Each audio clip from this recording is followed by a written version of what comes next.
And it says that we are live. Hello, Adam, and hello, all of you out there on the internet. Why don't you go ahead and introduce yourself, Adam? Thanks, Dan. I'm Adam Young. I'm in my mid-40s. I have been interested in Egypt for a long time, and a little over 10 years ago, started actually trying to contribute in my own way. And more recently, have been a little more public about some of the work that we've done. For a long time, it was just sitting around gathering data, and we have a little more than we used to. So, we've started to bring in different types of people to discuss this and see how far we can push this project. And that's the Vase Scan project, is that correct? That's what you guys go by? That's one name for it. Yep. Right. I kind of started it about a decade ago. Alex Dunn and other people, Chris Dunn, have been involved in the project. More recently, there's other team members that do different types of work, and then you have people like Ben Van Kerkwijk on Uncharted X, who has been calling for sort of a lot of the same type of work for a number of years. So he and I collaborate on certain things, and then you have people like Matt Beal and others that have been very vocal about discussing some of the some of the work that we and others have uncovered more recently, and it's just grown in the last few years. In the last 2 years, I'd say it's grown a lot. So so thanks a lot to people like Ben and Matt Beal.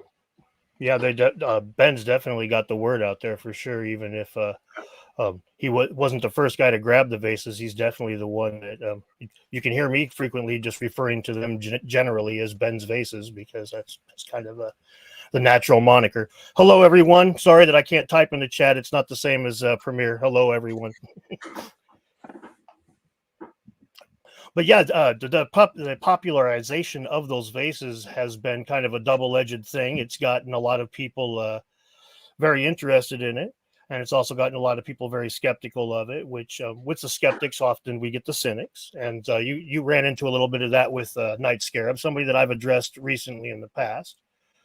Now, I should, before we get too far into it, I should say, for clarification for everyone, me and Adam don't completely agree on the vases, but we're still able to have a conversation and move forward. It's just crazy as that is. So this isn't a little echo chamber, despite popular opinion. So if that's going to hurt your head, you might want to leave now. But so if you don't mind, Adam, what would you watch the videos that Night Scarab put out there about your presentations at last year's Cosmic Summit, and what was your general impression? I do want the criticism. I think we need it. I think it's a required component of putting forth any kind of theory and testing it out. And certainly, there's been other critics that have I think helped and been helpful and contributed to it. I don't want to nitpick and go through every single criticism that was logged. I think there was basically two videos. One where he dealt with Ben and I together, then another one where it was a little bit more me. So maybe we can go through a few if you want, some of the bigger topics. But some of the criticism I think is legit, and then other criticism is sometimes misplaced or kind of missing the point.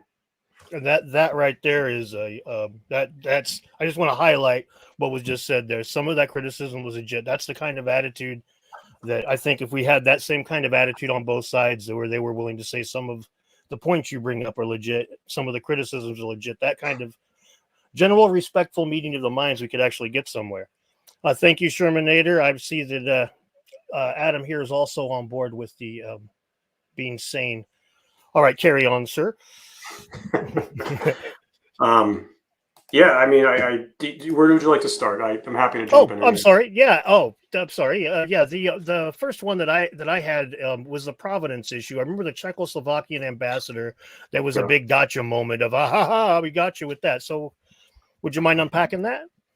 Yeah. Well, I made a mistake. I didn't. It had been months or maybe even longer. It might not have been like a year or two since I actually looked at the Provenance, and we were in a facility in Illinois, and I think Ben asked me a question about it, and in my mind, I was thinking late 1800s. So I just messed up the date. This diplomat, he was, his name was Stanislav Kovar. He was born in 1889. And I think I had said that he brought this vessel out of Egypt in that time, but that's not true. He served in Egypt from 1934 to 47. I just double checked it before this to make sure I had the numbers 100% correct this time. So he represented Czechoslovakia as an ambassador to multiple countries. Egypt was one of them. He was there for like 13 years. He brought a number of pieces like this back. I don't know how many. I've heard he had a big collection. And this piece in question was with him in Prague up until about 1970, when I think one of his extended family members brought it to Australia. And then from there, it remained for a while. So, the provenance is it's certainly a good topic. I mean, where would we be if we were examining fake pieces or pieces that were modern reproductions? There's a number of reasons why I don't think it's a concern, but it's a legitimate point to bring up and discuss. Okay. Yeah, that definitely makes sense. The provenance after you say, like, he had it up until about the 1970s. How solid are the records of him having it after it just kind of appears out of nowhere, like a lot of these artifacts do? He brought it back sometime between 34 and 47, I think. He died in 62, and so in 1970 is when it left the country of Prague. Well, Okay. sorry, Sorry about that. the port of, or the city of the city it was exported out of was Prague, and then it went through another place to Melbourne. Yeah, I don't know if it stayed in the country, if it left it. Okay. It's really hard to say. With a lot of these pieces, people didn't really care. These were not expensive. These were trinkets that were given out to ambassadors and other dignitaries as, here, you want something to remember Egypt by? And so I think people would, if they value them, they may insure them.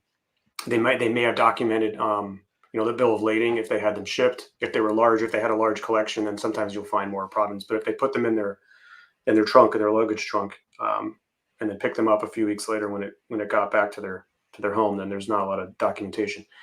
There's different treaties with Egypt, so depending on when it was exported, Egypt may or may not have a claim on some of these pieces. So a lot of the private collectors out there are they're reluctant to share this information because they don't want to risk that the government tries to to take them back at some point. There was wars that were fought between Israel and Egypt, and sometimes there was pieces that were stolen by different parties. So it's a complicated subject. We can get into this as well, but I think there's a lot more of these pieces in private collections than there are in public or institutions like museums.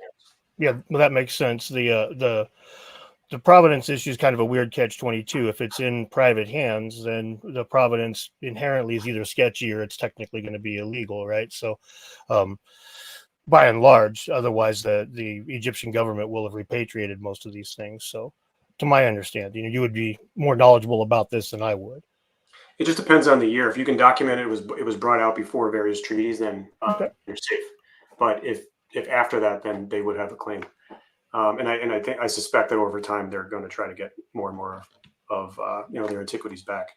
So the idea in the beginning. So if we rewind the clock, 10, 12 years ago or whatever it was, this wasn't like my idea. I didn't stumble upon these and think, oh my God. It was told to me. I heard about this through other people like Robert Schock, Muhammad Ibrahim, Yusuf Awiyan, people like that in Egypt and others. Generally, they're Egyptologists or people that were focused on this subject. They told me about these curious stone vessels, and we saw them in the museums and heard about them. My first question was like, well, what you're saying sounds crazy. Has anyone analyzed these things and done any real work on them? Are they as perfect as they look? And the answer was, of course, no. They're mostly in museums, and archaeologists already have all the answers. And so there's no reason to go back and re-examine them. Well, as I came to realize that most of them are in private collections, most of them, probably the vast majority of them. And I wanted to do something in some way. And so we started, me and my wife and I started looking for these things and trying to find them wherever we could in art markets and various places around the world. It's mostly in North America and Europe, and started scanning them. And then when I met Chris Dunn, his son Alex, and I started thinking about how we could take this further and involve other machinists and metrologists and engineers from the defense industry and contracting organizations like that. So, and I've known Ben for a number of years now. He was calling for this sort of work to be done. Unbeknownst to me, we didn't really cross paths until only a couple of years ago, but he had been talking about it as well. So this isn't like my invention or anything. I just figured, well, it's so interesting. How I can't not do anything. Well, and you guys have jumped in with the Space Scan project, where even though I have to apologize to Dick, and oh, come on, Chris Dunn's son is Alex? Alex. Yes, I need Yeah. to apologize. I've done it once, but I'll apologize again because there's a good chance they'll be watching this. Sorry, guys. I was a little overzealous in my accusations of you guys being a little shady behind the scenes. The first time I looked at it, I saw missing scan points and thought that maybe there was a little data manipulation. But looking into it more, that was my error. But No, it's all right. That scan was done by me, and the software it was an ATOS blue light scanner, and the software is proprietary. It's called Polyworks, and if you're not an mhm, expert in it, it's not easy. It's not that easy to use. So probably some things were left off of the diagram, and yeah, no, it's suspicious and fishy, but frustrating when you don't see labels correctly that, there. So that's fair. Well, thank you.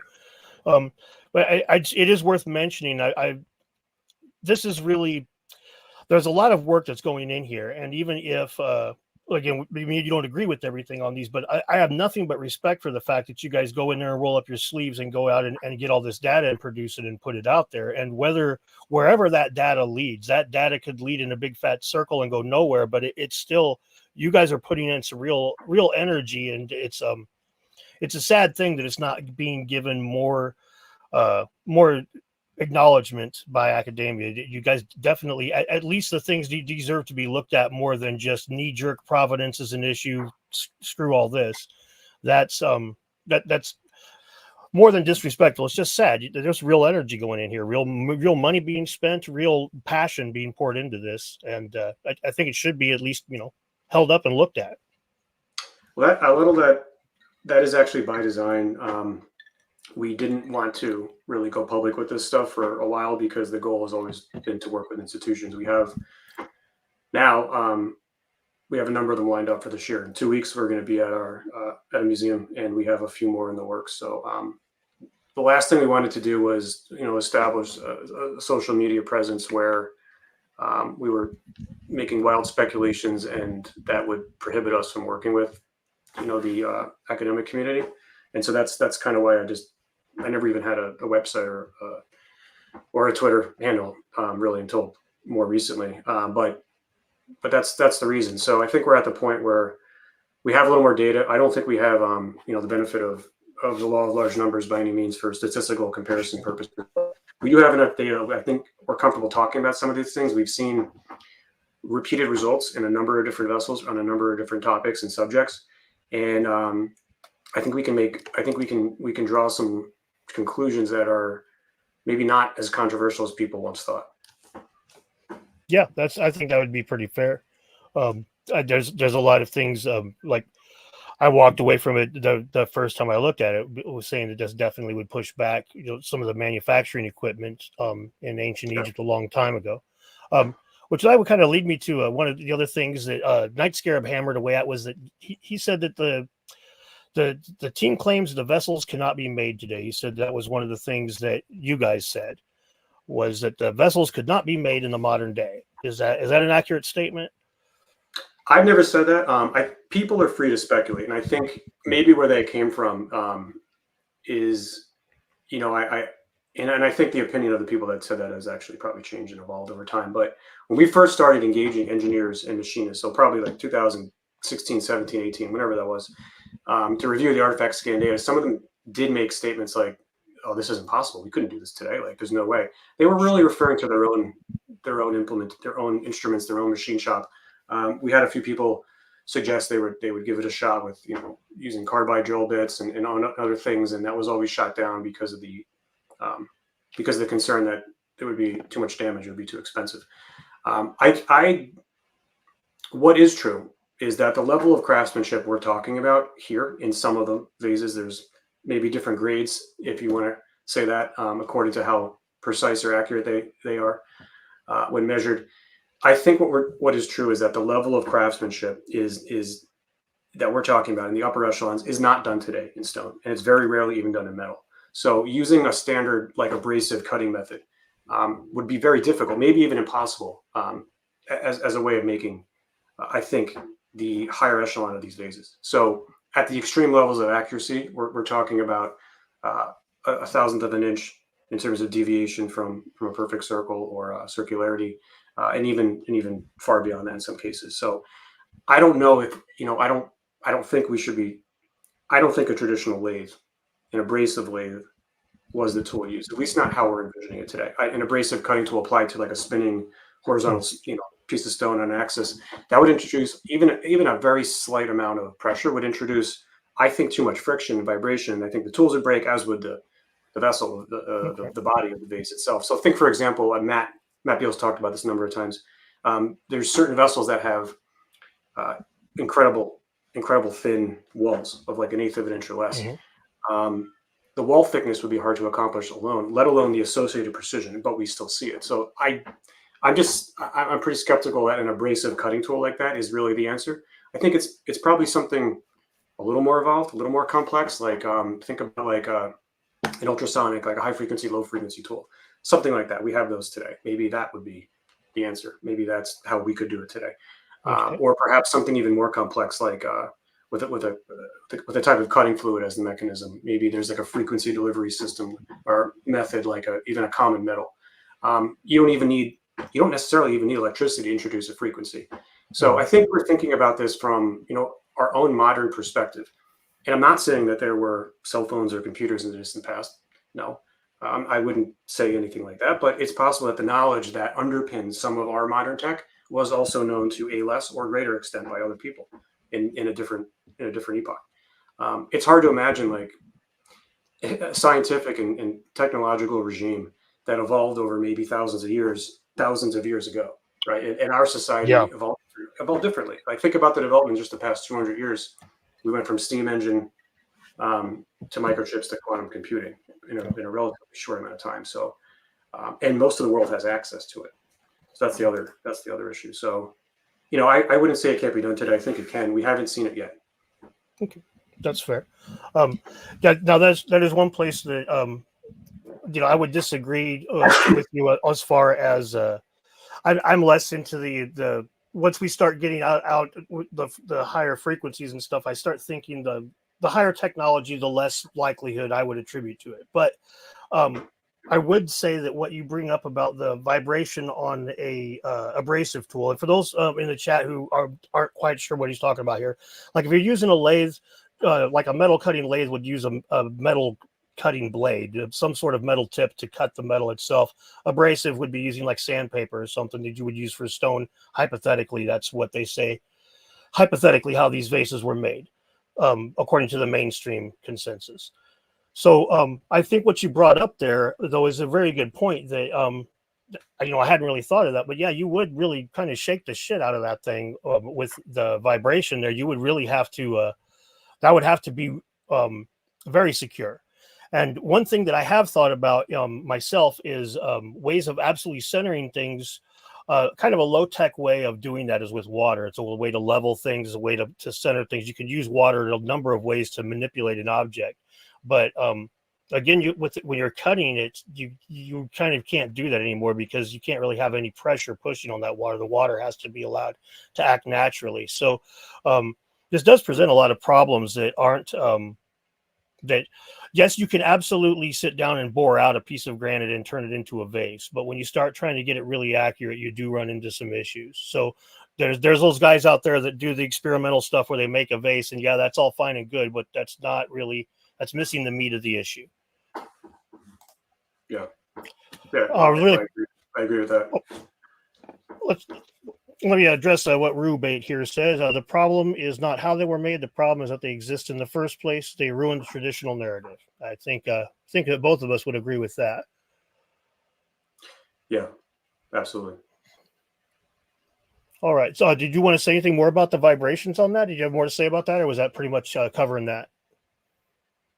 I don't know. Listen, we can speculate how these are made. I think I sort of made the decision to try to focus on just the data and the analytics. And absolutely, if I was convinced, I'm like, hey, there's a way that I'm pretty sure the ancients did this, or the way we would do it today is XYZ. I would probably say, I don't know. So I think other people's guess is probably better than mine. Fair enough. One of the things that he brought up too was the lug handles. He said the lug handles were for the tying off of cords. What the hell's up with that? Good reaction. Yeah. So the lug handle. So we're talking about generally like a toroidal shape. It appears that material was removed, and so I think the claim was that the lug handles were very obviously for some sort of a stretched leather top or something. I think that was what he was arguing. But either way, some of them do have holes in them, which might indicate that they were potentially hung on something. I pretty strongly believe that the lug handle holes were added later. I did mention this in my presentation. It might have been hard to see that picture, but it's this idea of like reuse and repurposing. We find this all over Egypt and other places in the world. So think of like the graffiti found in statues, sometimes several layers deep, right? The oldest identifiable graffiti is like what's used to establish the original ownership or purpose. But that really just sets a boundary condition, indicating when something was first created or when it was like first reused or repurposed. The most impressive things I've seen have no writing or inscriptions on them. I tend to think it's because they had function, not form. But most of these vessels, they don't have lug handles. Most of them don't have them. Okay. Yep. When the lug handles are present, they don't always have holes. When the holes are present, they're always, from everything I've seen, always imperfect. They appear to be drilled from two different sides at disjoint sort of angles, and so you can see that from one direction. You can often see where they came in from each side and met in the middle, and the two sides are not parallel either. So, I did try to show this. It's probably difficult to see from that picture. It was a little bit grainy, but what that really means is that someone repurposed these or drilled the holes later, and then potentially used them to tie a piece of leather on the top. That's certainly possible. I think the other mention that Night Scarab video pulled up was with respect to the lug handles being used as some sort of a cam locking mechanism. And I think Ben has said this. I think Russ Allen has actually said it too. I don't know. I would say that the reason that that's been put out there is that I think every set of lug handles, every vessel we've seen with these lug handles, they're never 180 degrees perfectly offset from each other. They're ever so slightly off in every case, I think. And just given the nature of the exacting levels of precision used to cut and create and carve and finish the body, that doesn't seem like something other than a deliberate design element, right? So I don't know if we have enough data yet, though, to conclude anything. We just haven't analyzed enough of them to say every single one of them is off by this degree. We don't have that yet, but it does seem to be a common feature. Yeah, Matt Bell pointed it out to me when I was in Florida to be on the Limitless podcast, and he showed me his collection, and he mentioned that and pointed out again the kind of thing we need more data on. And this is definitely be a lot harder to get data on, but he said that it seems that they're a little bit closer in on the more aesthetically pleasing face. Seemed like that there was the prettier face seemed to have the handles a little closer in, but that was just that's definitely a lot of room for interpretation there, right? Yeah. That's a pretty subjective. Yeah, thing, so I don't know. But he did notice the same thing, and he had a piece that was interesting. But when you talk about the idea of a cam lock thing, which to play devil's advocate, because that is further out than I would usually. That's more tech than I would usually ascribe to these. But he's got a piece that you might be familiar with it, where it's got the blanks of the handles going around the perimeter, where it's basically, you know what I'm talking about. For those in the chat, it's a small vase, and around the perimeter where the handles would be, there's all the way around. That's kind of like the petals of a flower. There's blanks for the handles where they're going to eliminate all of them except for the two they're going to keep eventually, like they're haven't decided yet. It's an unfinished piece, which is pretty cool because it shows you part of the manufacture process, but also again, to play devil's advocate, if they were going to make some sort of cam lock type of thing, this would be a way to fine tune it. You've got numerous ones to choose from at this point. Yeah, that's a good point. It could certainly be true. Okay, what else do we got here to look at? That he was the vase making instructions. The vase making instructions in your presentation were not up to date. I don't know if I agree or disagree. I mean, maybe. Listen, I'm. It doesn't really matter. I was trying to prove a point that actually you could use traditionally accepted methods to make something that appears to be a similar shape. That was my point. So the instructions are you find your piece of rock, you use dolerite pounders or chisels, maybe copper chisels to get your rudimentary shape, your spherical shape. Dolerite's it's almost like basalt or gabbro. Yep. It's like really hard, not as hard as quartz, I don't think. You then pierce the interior with a copper tubular drill and a hard stone bore. You place that vase in some sort of a support, either a table or a hole in the ground to keep it steady. When you then use that forked stick-based drill to hollow out and make the inside, perfect. And then you polish it. You finish it by rubbing the surface with, an abrasive like quartz or corundum, that sort of thing. So, and corundum's more recent. It's a more recent proposal, I think. So, alternatively, Egyptologists say well, they just use quartz for everything because they just found bigger pieces.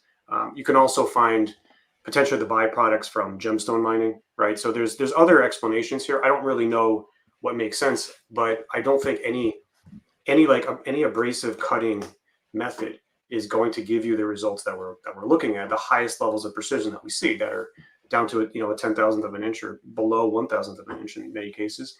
I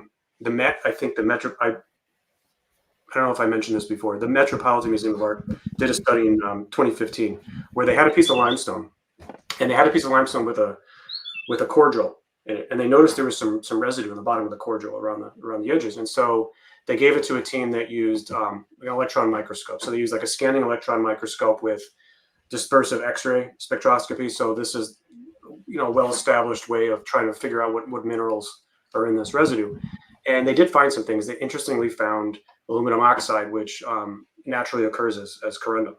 And so they said, oh, well, corundum, we knew it. We suspected corundum was the answer. They must have been using this to cut. The only problem with that is it was limestone. You can cut limestone with a bronze tool, and the Romans did that. So yeah. I don't think that really proves anything. I know Ben has engaged another gentleman doing similar work, and they haven't found corundum. They found some other things, and he recently did a podcast about that subject. So I don't know yet. I don't have any experience applying electron microscopy yet. So at some point, many of these were almost certainly drilled out with a core drill, right? So I have a few examples to show you. So these are both porphyry pieces. So this is a plate. It's a porphyry shallow bowler plate. And can you see the core drill mark in the middle? Yes. They left it. They left it just as it is. And here's a second one. This is a much more impressive vessel or bowl. See if I can get the light right here. You can almost see an indentation or the residual from the core drill. It was polished. And so with your hand, you can trace down and see where the wall is polished to remove that line that the core drill left. Right? And so sometimes it was polished out, sometimes it wasn't. Why? I don't know. Sometimes it almost seems like it was deliberately left. I don't know why. And there's all sorts of theories around that too. So, I think using rudimentary techniques like I described, I was maybe making fun of it, and I shouldn't have been. But the point was that this stuff can give you a rudimentary shape. You can get a vessel. It's just not going to be anything like what we're looking at here with the ones that we believe are highly precise and accurate. Now, stone's a composite. It's a composition of different minerals, right? So it's not homogeneous. In porphyry, for instance, these are both porphyry vessels I showed you. You see these giant feldspar crystals like this. These are, I believe, feldspar crystals. There's other types of crystals that you might find, but feldspar is a pretty common. It's similar to quartz, and so it's generally going to be a different hardness or a different level of strength and composition than the ground mass and the material in the rest of the vessel and the rest of the bowl. So the act of polishing is going to affect any level of precision that you accomplish by cutting it and shaping it, right? So the polishing mechanism dramatically can affect the output. So I don't know if he's saying that there's an updated archaeological explanation of how these are made. Fine. I don't think it's going to provide us with an explanation of how this level of a high level of precision was achieved. Yeah. They already are ignoring that as far as you're concerned, and I would agree that in a lot of ways they are. But again, we might not agree on all the aspects of it, but I definitely would agree they are ignoring there are some much better measurements going on there than they're giving it credit for, at least as far as the implications at the end of the day. They just shrug their shoulders, and in this case, they just generally dismiss it as provenance. Very similar to what they do with the Great Pyramid, like we were talking about just a minute before we started the stream, how they the squaring and the distance and the alignment of the Great Pyramid, and they're just like, yeah, you just measure it out, no big deal. It's actually it's quite a big deal. Yeah, to maintain it, over the millennia. So these look to me, they look similar. I think potentially it was the same culture that built both these and the impressive monumental works such as the pyramids. It reminds me of the similar technology, the workmanship, the craftsmanship that went into their construction and design. I believe these are designed, and as well as some of the other principles like the mathematical elements and principles that we find in these things too. Do you want to talk about that a bit? We can, sure. I mean, whatever. Oh, no, sorry. You seemed a little hesitant. If you'd rather talk about something else, that's fine. Whatever aspect you'd prefer to discuss. Sure. We can. I think we can cover it. I'll start with the end, which is that we don't have the data set's not large enough to definitively draw any conclusions, but I can talk about some of the things we found in some pieces where we have found them in multiple pieces. So it's not statistically significant, but if we found the same things in a bunch of vases and some of the vases even look the same, maybe it's worth mentioning. So some people call this, and I use the term sometimes, sacred geometry. I don't know if that's the right word, but we're finding curious relationships between vessel components that we would not expect to find if these were done with primitive tools or by hand, right? Even like hand-powered tools, machine-powered hand tools. So while I do believe these were designed, I don't think we can draw conclusions as to or answer the questions like what or why. So far, we see things like maybe, here's one example, a common function or equation that governs the overall relationship between the different radii found in some of these vessels. So not all vessels appear to have this very special property, but some of them do, and a number of them do, not just one or two, just more than that. You have a very special vessel like that OG vase that we talk about a lot. I can pull that down and show it to you. It's in the other room. But effectively, there's no flat surfaces on some of these vessels. Every single component is governed by a radius. And there appears to be a very simple relationship that governs how all of these radii can be achieved or can be measured effectively. So knowing one, you can get all of the other ones. And I think this is something that Mark Vist and an analyst that was working with him found a couple of years ago. And the other, the implications of this, I don't know, because I'm not sure if every single component of the vase or the vessel can be described by this one simple, elegant equation, but it seems like a number of points can. And so that could mean something. Stone's not perfectly homogeneous. So we're always talking about average deviations, and we're speaking in terms of statistics, right? We also don't have an infinite number of data points. We're taking a discrete number of data points. So there could be millions, but it's not infinite. So we're never going to be 100% on top of any geometric shape or be able to calculate with 100% certainty. But you won't find that in metal either, by the way. No. So, another thing here, and do you want to pull up that picture of the top-down view of the red granite vase? Sorry, I've how do I put a picture on this thing? I know I've done this before once, but sorry, I am still kind of new to this. I can describe it if you find it. Well, I should be able to share screen or something, but go ahead and describe it. I'm so sorry. Oh, no worries. So, there's this concept of mathematical constants that seem to be found in relationships between different components of some of these vessels. So, and there's one instance I was just describing why that's important. Not that it's definitely there in every vase or vessel. I don't think it is, but it seems to be this sort of, very special situation seems to be present in a number of them.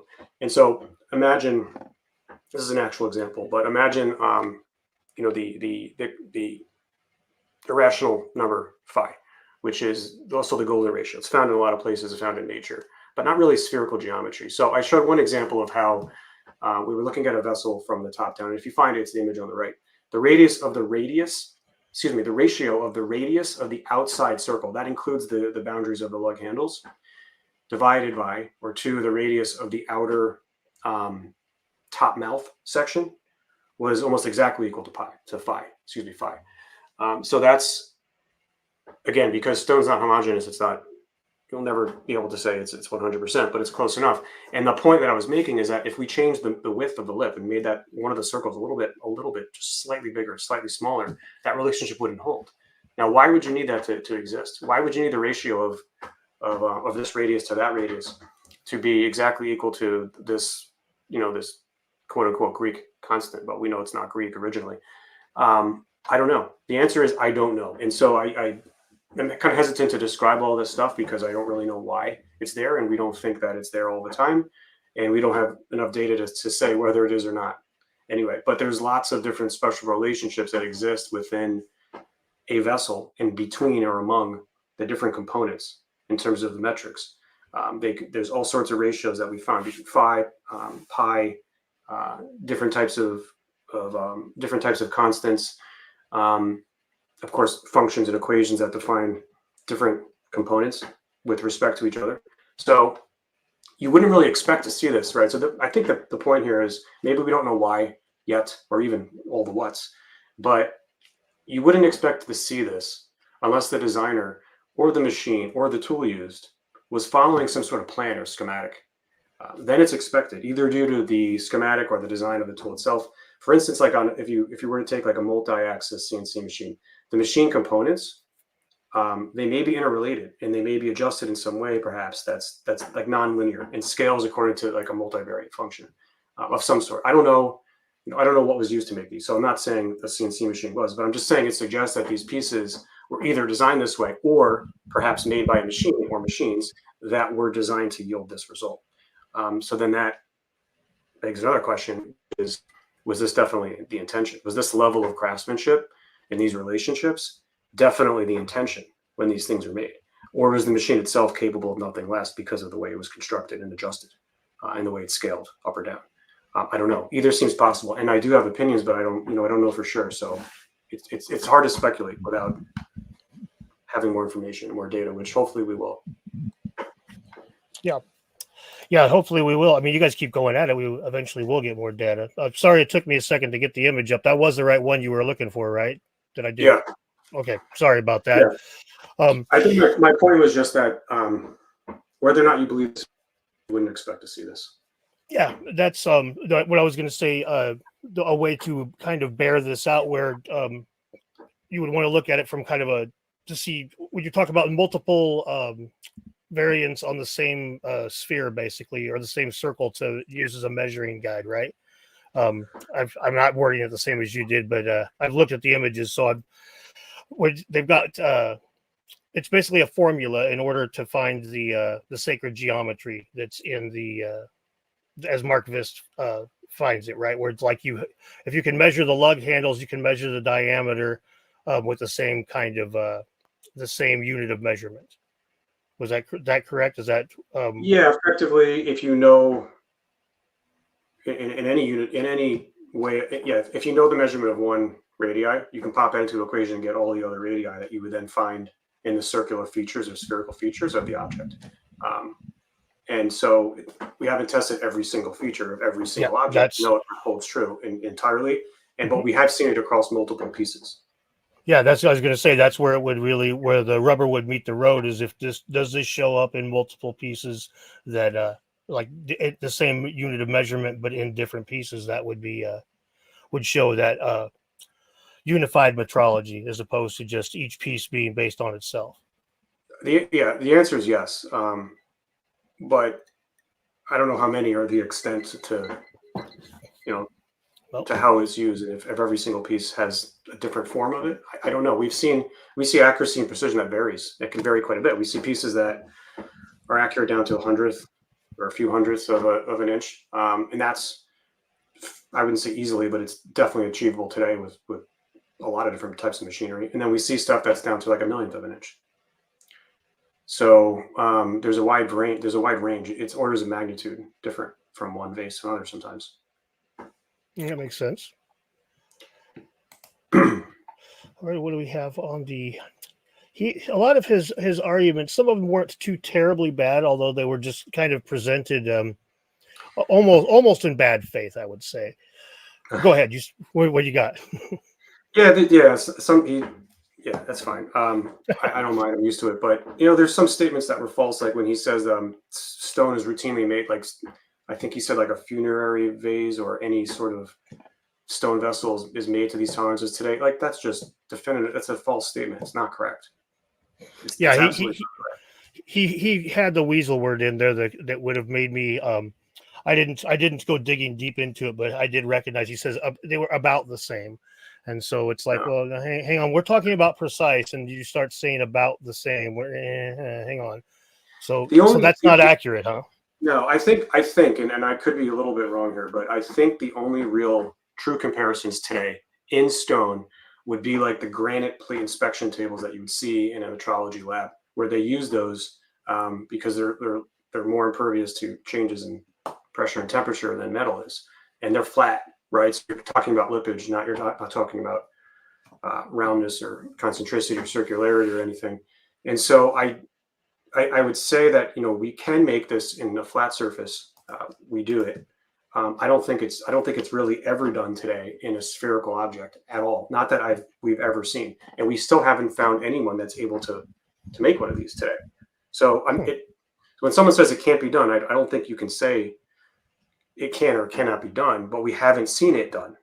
So I think that's the difference, that maybe some people are picking the words apart here a little bit, but it's certainly false to say that this is routinely done.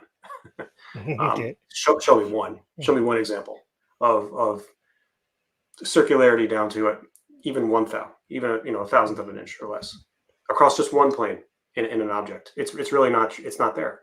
So I would definitely argue against and push back against some of these claims that were made, but it certainly could be, and it also depends on the medium. Like there's different types of stone. We're really focused on the granites and the diorites because they're harder, but there's softer types of stone that would be a lot easier to shape into a precision object. Like I think marble, for instance, could probably easily be cut to something close to these levels of precision with some of the same tools that are in existence now. Okay, that makes sense. Thank you, Little Rock. I appreciate it very much. When you're talking about the different means of potential manufacture, like they're talking about all kinds of scoop marks, and you mentioned before that you might even think that there was the frequencies and things like that. Lots of different kinds of things. When you guys are sitting around talking behind closed doors in your secret Illuminati meetings of the Vase Scan project, do you guys have a consensus? You don't have to spill the beans. Just inquiring minds want to know. Do you guys have a consensus as to what it might be, or are you just kind of seeing what we got under the hood? It varies. Certainly, some people have put theories forth and might say something in private that they wouldn't otherwise state in public. But sure. I personally haven't seen anything that I feel is like compelling enough to restate it or repeat it. Yep. The speculation is that it was technology that we're unaware of. Yeah, and that's very fair. Maybe we can all agree on that. I tend to think it's not an abrasive cutting. We're not bashing and cracking the stone apart. I don't think that makes sense. I think the friction argument is too strong against that. I think there's just something a little bit more evolved. That's fair.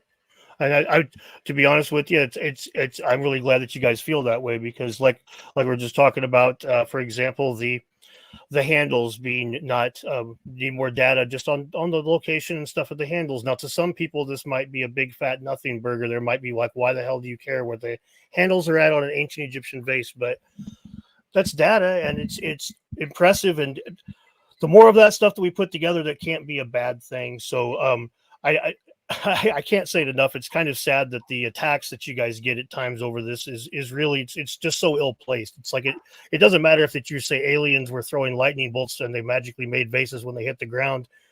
The energy you're putting out there is good. So, well, thanks. And I think a few of the points, even in the Night Scarab videos, were legitimate.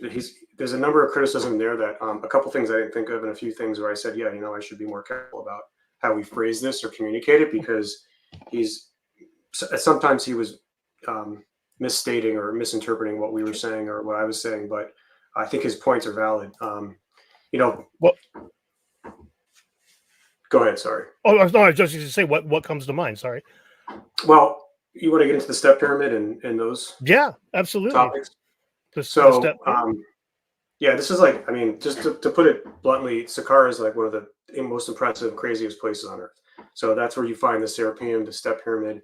Right from like the necropolis, you can see a number of pyramids in the distance. You see the red pyramid, the bent pyramid, the black, what's left of the black pyramid, and then close by is a military base where there's more. So it's an unbelievable place. It's almost like ground zero where a lot of this stuff happened. Everybody talks about Giza, but I think there's even more to see at Saqqara. So what was the reason I was talking about it, and one of the reasons I got into this is because I had heard the story of what was found under the step pyramid. That's where I believe the biggest cache of these things were ever uncovered.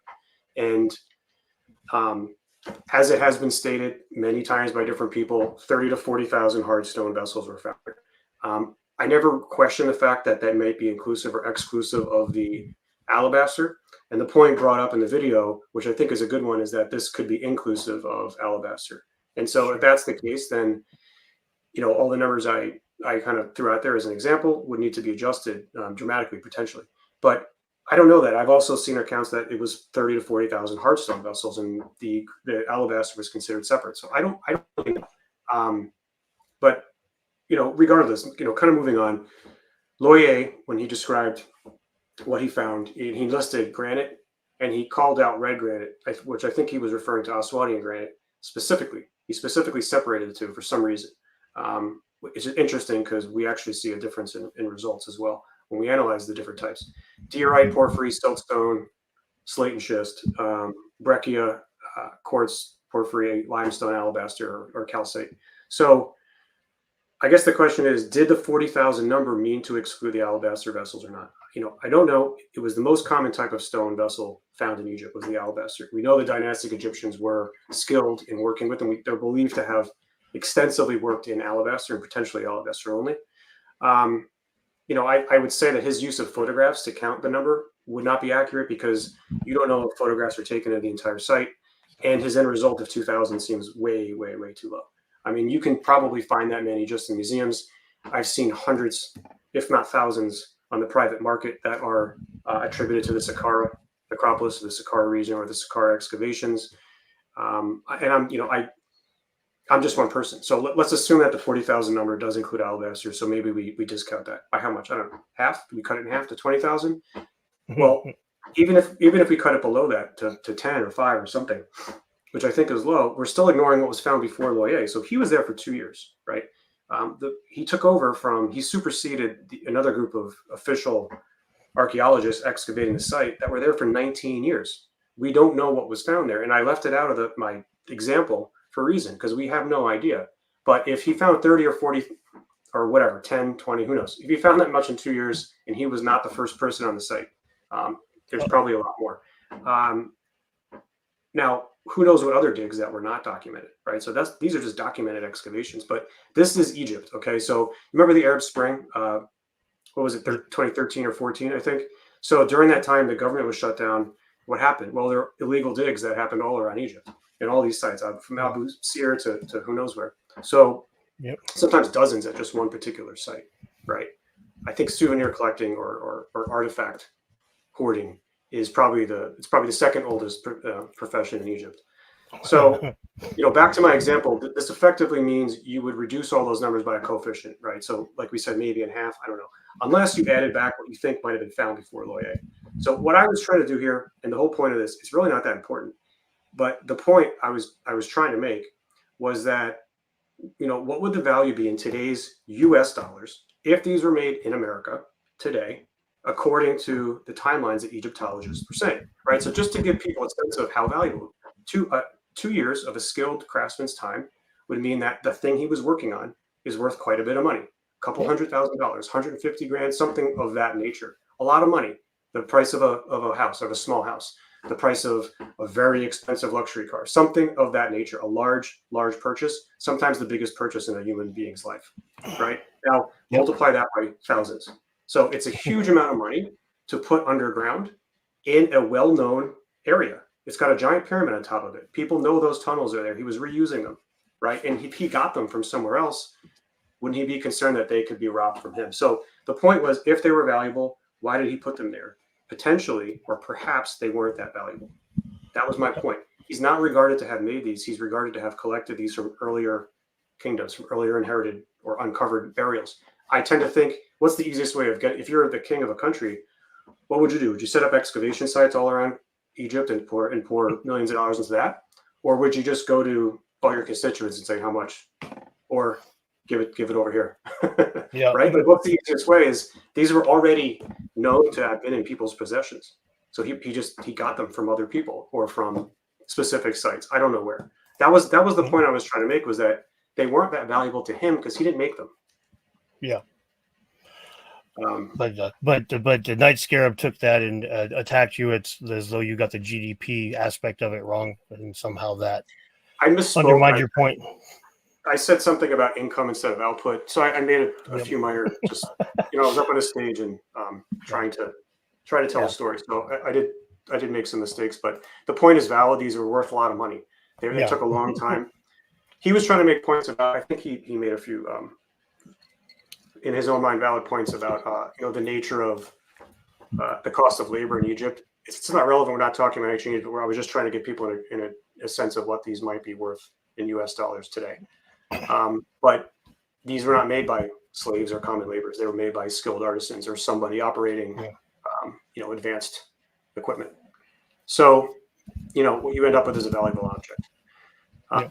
I've been below the step pyramid several times, and you still, like I was just there a few months ago, and you're still able to step on broken shards of hard stone vases, and you can see the machine tools. You're stepping on remnants that are literally still there. There was so much there; it's still not cleaned out. Everywhere. 100 years after all this documentation happened. The other, I would say this because I believe it's true. It's rumored, or maybe well known, that quite a bit of the backfill around the entrance to the new entrance to beneath the step pyramid contains like thousands of metric tons of broken pottery shards and stone jar shards. So it's also under several layers. In other words, maybe somebody thought that if we put this under several layers of backfill, we would potentially protect it from, for decades or for generations until we're ready to piece some of this stuff back together. There's a lot more than 30 or 40,000 that were there, I think, definitively. Wow. One of the things that I've thought, as an aside, my own little personal hypothesis as to why there would be so many of those there at Saqqara, when the first pyramid really gets built and they fill it with these ancient, vessels, tons of them. And like you say, these would take a lot of effort to make these things potentially. A lot of them had the names of rulers and noble people inscribed on them, right? Is that accurate? Some of the, I think a minority of them had inscriptions from kings that were predating Zoser by 500 plus years. Yeah, ancient guys. My thinking is that this was, when they built that pyramid, it was kind of the first, like it was one completion part of their resurrection machine or whatever, and the inclusion of all of these things were a proxy for these different rulers, these different people, to be incorporated in this resurrection machine. I believe those were like grave goods from their previous grave, and this was a way, like there's a, I don't know, price of entrance.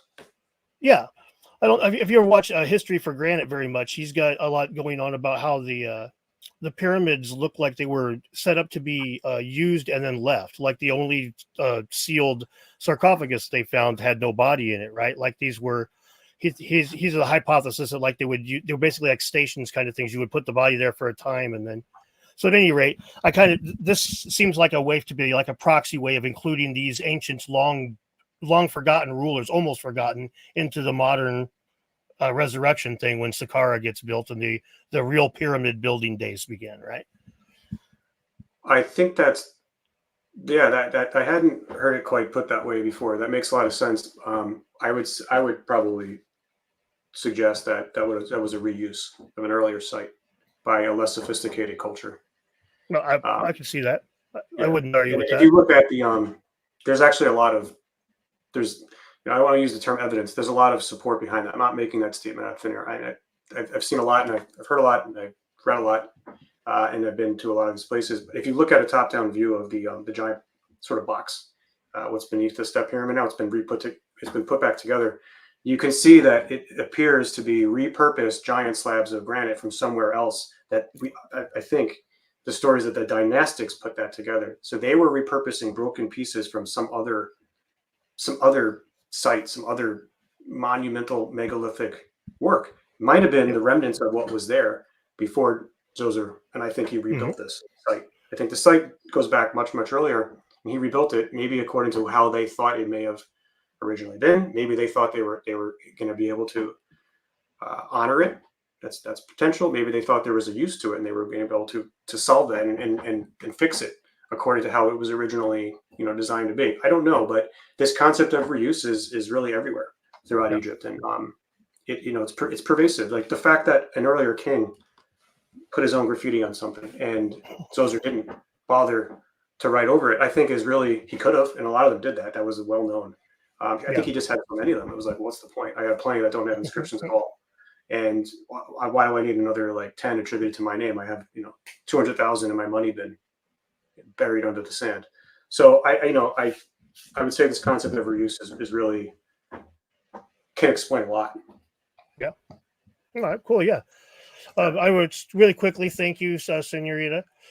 But yeah, the idea of the reuse, it's one of the things that really makes Egyptian like the history really a convoluted mess. You start reading it, and it's like the wires start getting crossed, basically, where they erase this guy and prop that guy up, and I mean to the point where it's so funny because on the one hand, it's considered such a robust timeline. And on the other hand, they don't even know if certain people are like related by marriage or as aunt and uncle or children. And just it's like it's funny how the juxtaposition of the reliability and fantasticness of that thing at the same time. No, I know. There's plenty of guys named Ahmed Muhammad. This is true. It's really interesting.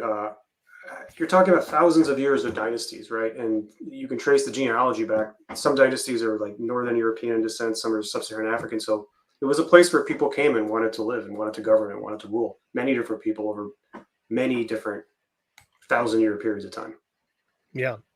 It seems to have definitely been a real popular place. I mean, it gets in our community, it gets said all the time, but it's important to remember when the Greeks showed up in Egypt during the Ptolemaic reign, but Ptolemaic era, that was already like well respected and mysterious and hoary with age, like it is now, right? It was this mystery is really old, older than Christ. Well, you could major in Egyptology in ancient Greece. Yep, exactly. Right? You could study that in ancient Greece, Egyptology. So it's older than most of the world religions right now. Yeah, which is wild when you think about it. And just as a religion, difficult to change. Yep. Just as a religion, difficult to change. That's one of the things that I frequently talk about in regards to how scientists or archaeology or Egyptology will cling to its own little dogma. A great example is the carbon dating of the pyramids from the 4th dynasty. The carbon dating is like categorically a couple hundred years older than the written records say it should be.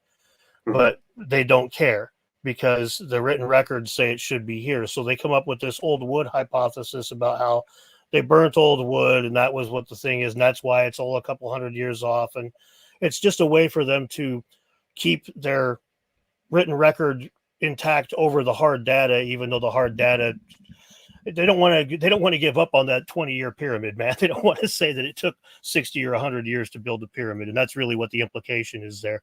But they will maintain that written record over hard data, and that's just crazy if you think about it. That's not science. No, this isn't really this subject hasn't been approached with a scientific perspective, really. It has sometimes, but generally speaking, it hasn't. So, and those of wood. It's closer to like art history, really. It's everything we know is true, and we build upon that. That's a good way of putting it. Yeah. And yeah, I would go take it a step further. Anybody who would, not anybody, but many of those who would come in and try to do things scientifically will find themselves running afoul of the people that want to do things more socially or like in the clique or the buddy way behind closed doors.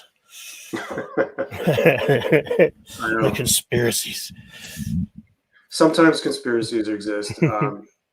With Egypt, I think a lot of it's just, dude, you want to go there? You really want to go down that road? We all have careers. This is a long established thing. But interestingly, some of things have been changing there for a while now, for more than a couple years at this point, and I think the Egyptians are rightfully taking back some of their own culture and starting to think about revising some of the history that was really dictated to them by outsiders. Really in the 19th century primarily. So that's a positive force, and there's money behind it. Thinking about this from a different perspective could dramatically increase tourism dollars and lead to a really an entire different set of people that would go there and be interested in the subject than there is right now. Sometimes you go there right now and you're the only person at some of these sites, which really shouldn't be the case.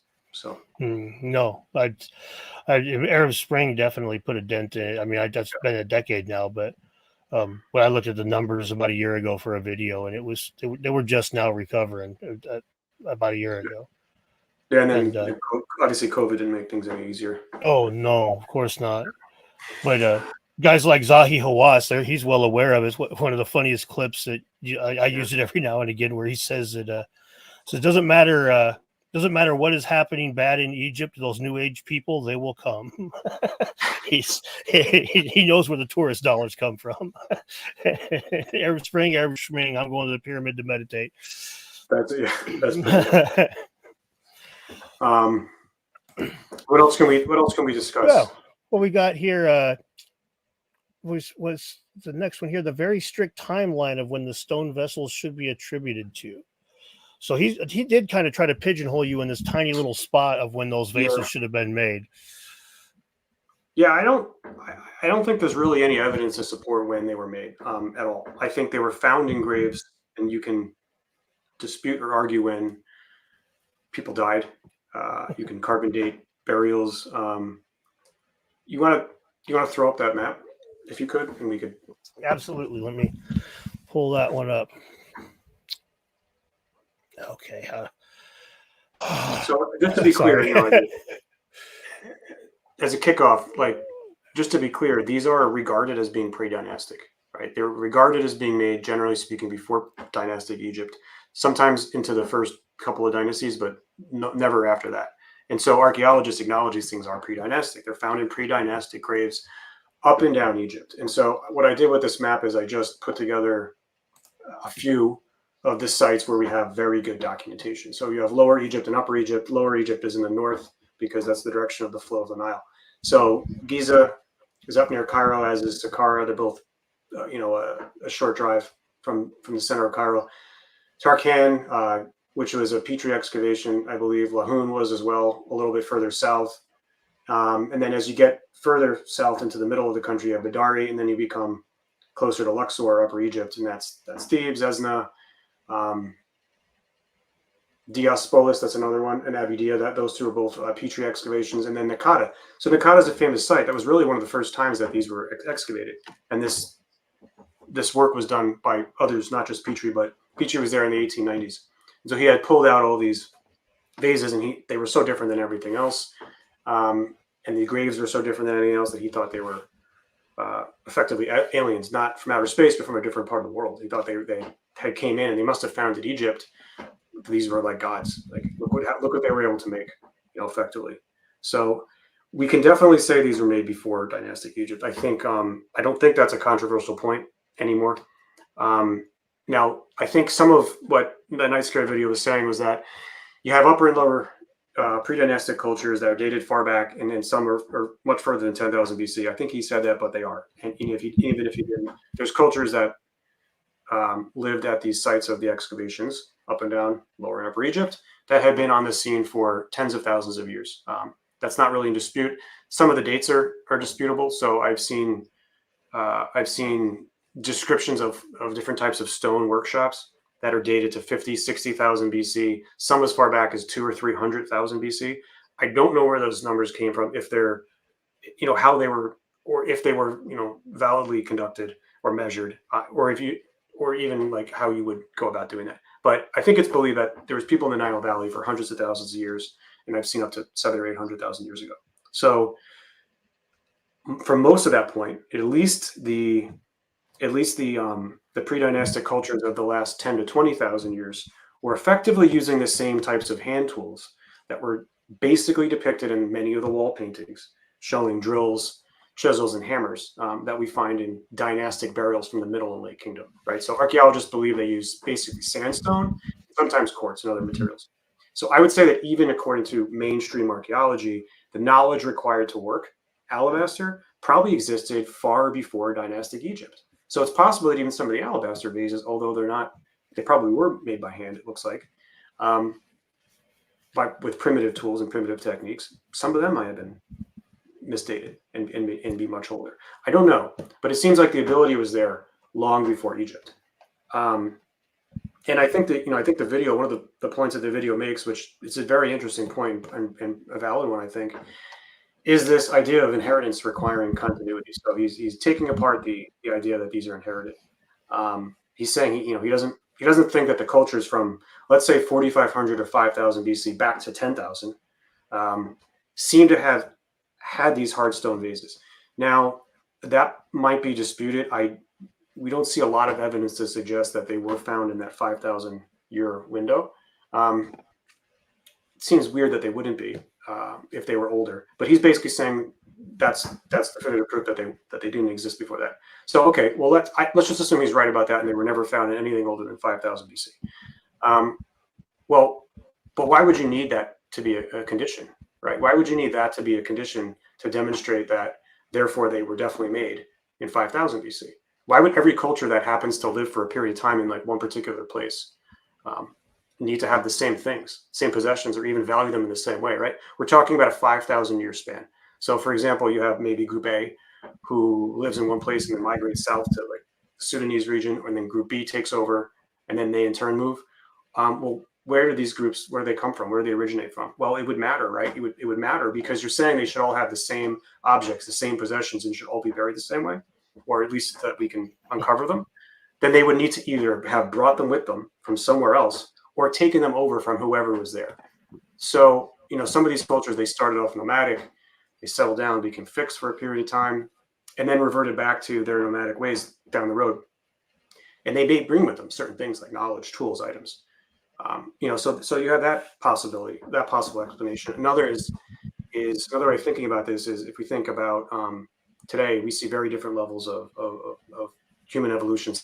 Not a lot, but we do see evidence of very different levels of cultural sophistication coexisting at the same time. So think of the people in the remote part of the Amazon, like northwestern Amazon jungle, or New Guinea, or even like in America, we have the Amish, we have like the Mennonites, which are in Belize, right? So you have this very different, potentially different cultures that are overlapping. You have a vast amount of time, thousands and thousands of years that elapsed. And these cultures may have been very different from one another. So that, that could account for the lack of certain objects like stone vessels being found at different points in the archaeological record. Not to mention, again, collecting and grave robbing is a thing there, right? So if certain cultures were buried in a way that made that easier, then those cultures would at this point look today very different in the archaeological record. Or another potential explanation is that these were first found or first rediscovered by peoples in 5,000 BC.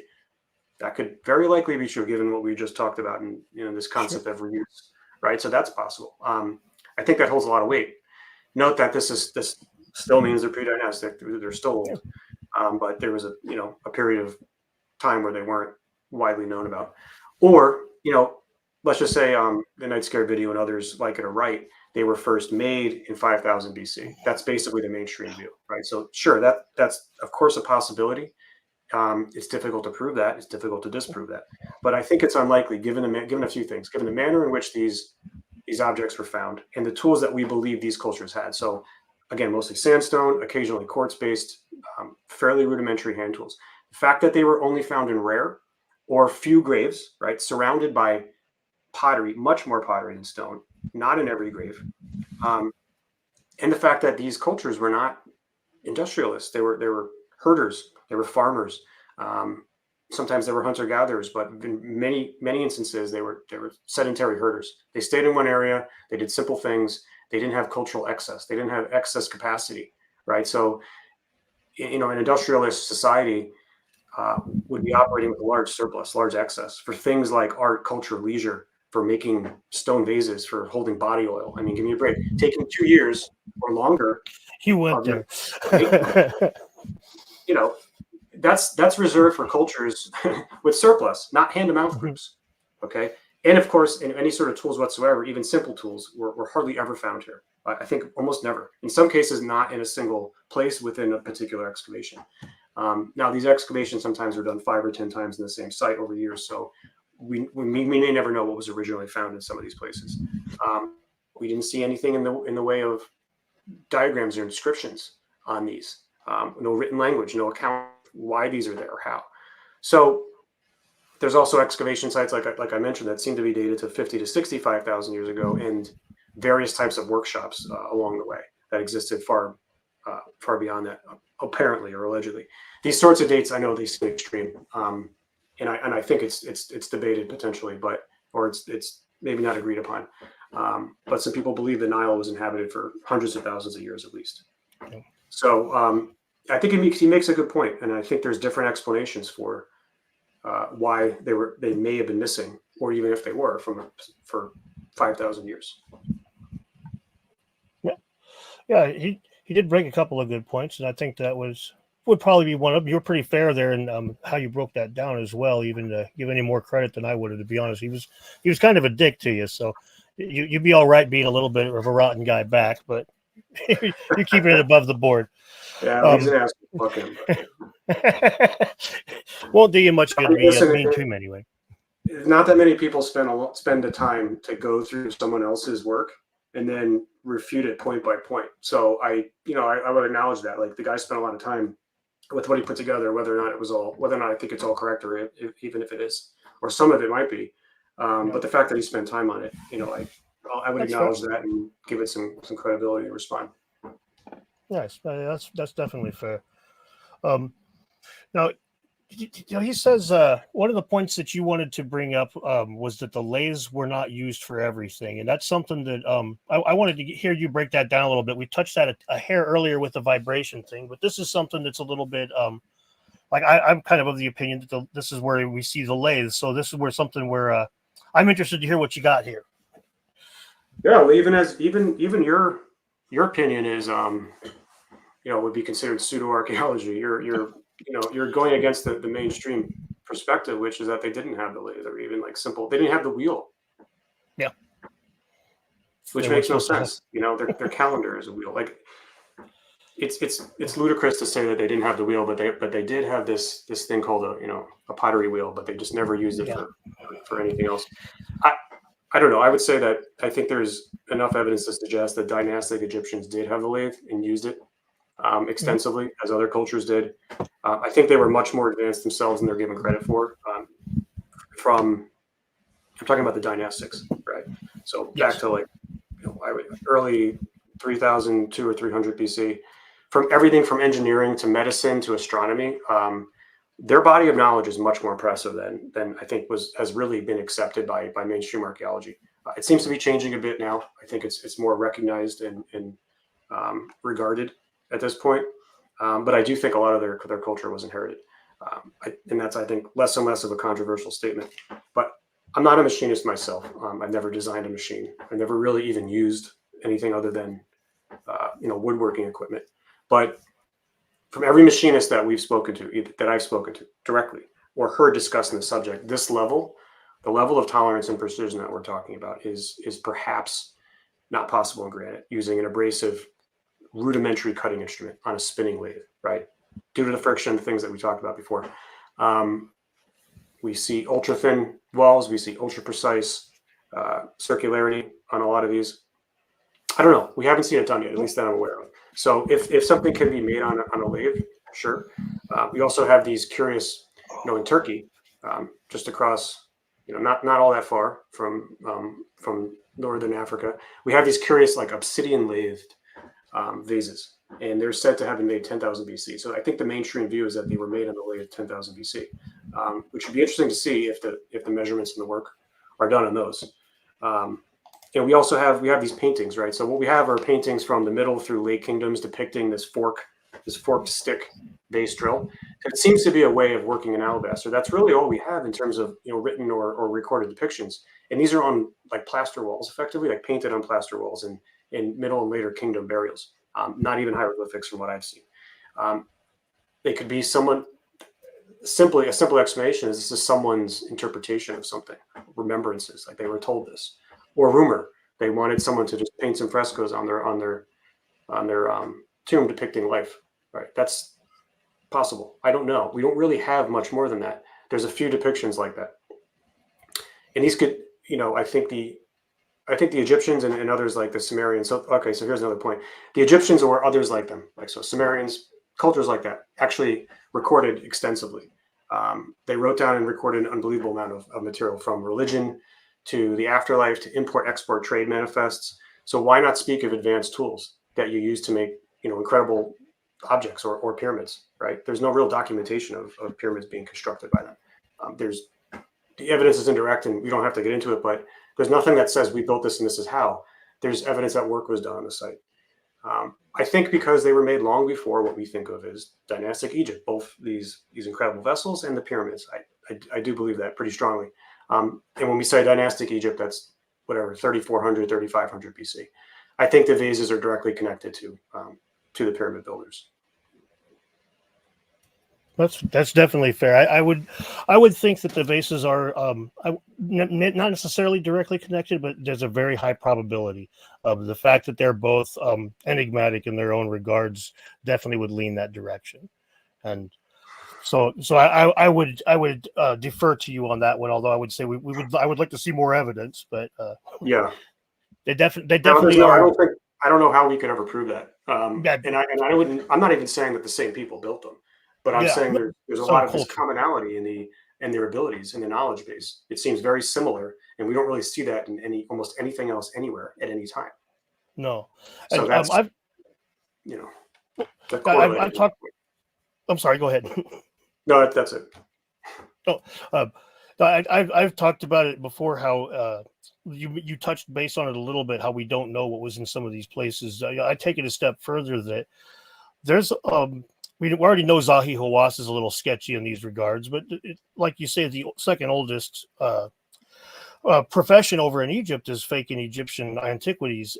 This is something that's been going on there for a very long time. And so if you're a guy who sticks his nose into the temple at Dendera and there is a little chunk of a light bulb sitting over there, there's no reason to give that to a museum when you could retire for the rest of your life and your kids' lives too off of that little chunk of glass. So I think that the really good artifacts that get found, especially in Egypt, because as soon as Napoleon got that place injected into the Western zeitgeist of someplace cool, it's still there now where people would just go nuts to have anything Egypt. So I think the best stuff, there's a very good chance that it's been missing and always will be missing. Yeah, 100%. I would 100% agree with that. A lot of old families in Egypt would have storehouses in their backyard for holding antiquities for a period of time so that they could be sold off piecemeal over generations, right? Wow. So this is a well-known fact. I've seen enough out there to know that I think when I say I'm pretty sure there's hundreds of thousands of these things out there. Yeah, I think that's accurate. No, there's not 2,000. I've seen, come on, that's ridiculous. There's hundreds of thousands of these that were uncovered, that were excavated. There's probably more that weren't. So were there millions made? Probably. Maybe not. Maybe that's high. That could also be low. Yeah. If there's a machine that could make these with relative ease, and I would say relative ease just because the alternative doesn't make sense. It doesn't make sense that people would sit down for so long to make something that's so mundane for holding body oil. Come on, pottery does it just as well. So I do suspect there was a lot of these made, a lot more than people realize, and it was easier. than the traditional explanation. Yeah, that's a fair position to have, and I could understand why that would end up sending you down the rabbit hole of checking the metrology on them multiples to see if you could find any evidence of it going that direction of mass production. For example, if you start finding 5 of them with the same lip that have some decent provenance, for example, all of a sudden it's like, well, they made the lip a specific way. That would be, even more leaning into that. Right. And as you guys do more and more research, and as you get more and more museums, hopefully on board with the whole thing, data like that will eventually start to kind of sift itself out. But we're still in the early days of it. You guys are still in the early days of it. So, and you get a lot of pushback, it seems. As many people that would let you look at the vases in Cairo, for every one archaeologist that says, yeah, let them scan a vase, you've got 10 that's like, well, we should just encase these in concrete and never let them see them. So. Yeah. And there are vast quantities of these that are not on display in museums. Like for example, the first time I was in the Cairo Museum 10, 12 years ago, there was like basically one case with maybe a dozen of these things in one specific area. You could see it wasn't hidden, but it was just a few of these up. The last time I was there earlier this year, I think there were at least hundreds, potentially more than a few hundred. So in various displays, they even had an entire section dedicated to these things. So I don't think they're necessarily being covered up. I think they're maybe not understood. There's a reluctance to go back and redate things. Imagine spending your entire life dedicated to a specific paradigm. Your career is based on something, or you're going to be reluctant to rewrite that. You're going to be unwilling to even see a possibility that you could be wrong. So I think it just takes time. Yeah, I wouldn't argue with that. And the fact that it's become a touchstone or a flashpoint in the whole archaeology versus pseudo archaeology debate doesn't help at all. Like you said at the beginning of the video, where you're trying to get scientists involved, and it can be very difficult when it's viewed through these lenses. It's difficult. I would say that most scientists, engineers, machinists, people of that caliber, metrologists, when they look at this, they're the easiest people to convince because they're used to looking at data. They're used to doing this type of work. Immediately they're shocked and stunned. The archaeologists and the people that are of a different background, like more of like an art history background, less of a less technical background, if you will, are a lot harder to convince. And that's what those are the people that hold the keys and the locks to the gates. And so I'm being very careful in the way that we're, reaching out to them, and hopefully we'll be working with them more and more into the future. But it's one of the reasons that I don't really like to speculate too much, other than I do think these are much older. I think there's plenty of suggestive evidence and some direct evidence to show that, and statistical based evidence, if you will, that I think shows that these things are much older, that these were inherited. I think the other point, and maybe I should just address this, before we end it. We could go on all night if you want. I could talk about this for a long time. Oh, I'm good if you are, but I don't want to push you. I know your time is valuable, I'm sure, but I could go for another half hour easy if you're good. Yeah, it's just if I hear someone screaming in the background, I'm going to be called down to take care of some kids. But okay, I understand. That's the limit to how long I can talk about this. The certain sites. So there was some maybe confusion, discrepancy,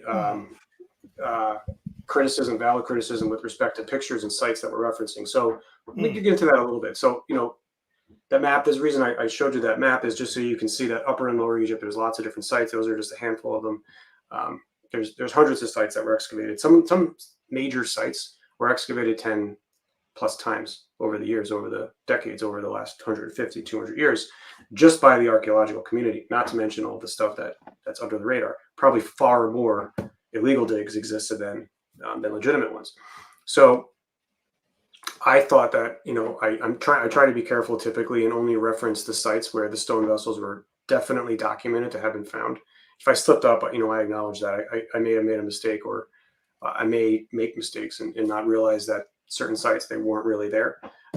But remember, there's also conflict. There's also mistakes made by archaeologists. And so you sometimes may see museum pieces that they don't always attribute the location by which these were originally excavated or uncovered, but sometimes they do. And sometimes those could be wrong. It wasn't really from there. It was from somewhere else. That happens all the time. Remember, these are not necessarily focus points. These were not highly valued antiquities. By the discerning eye, they were interesting and curious, but people wanted statues of cats. They wanted busts and heads. They wanted human statues, hieroglyphic, motifs chiseled and removed off of a wall. Those are the things that were valuable. These were not. There was a lot. There's lots of them.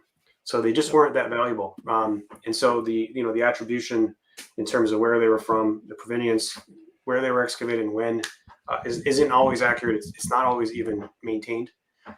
So sometimes that could also lead to us making mistakes. It's not deliberate. We're inadvertently jumping to conclusions in some cases. I don't think it's as important. We've talked about the fact that these were, I think, machined. I think they were made to exacting levels of precision and accuracy that aren't capable by hand.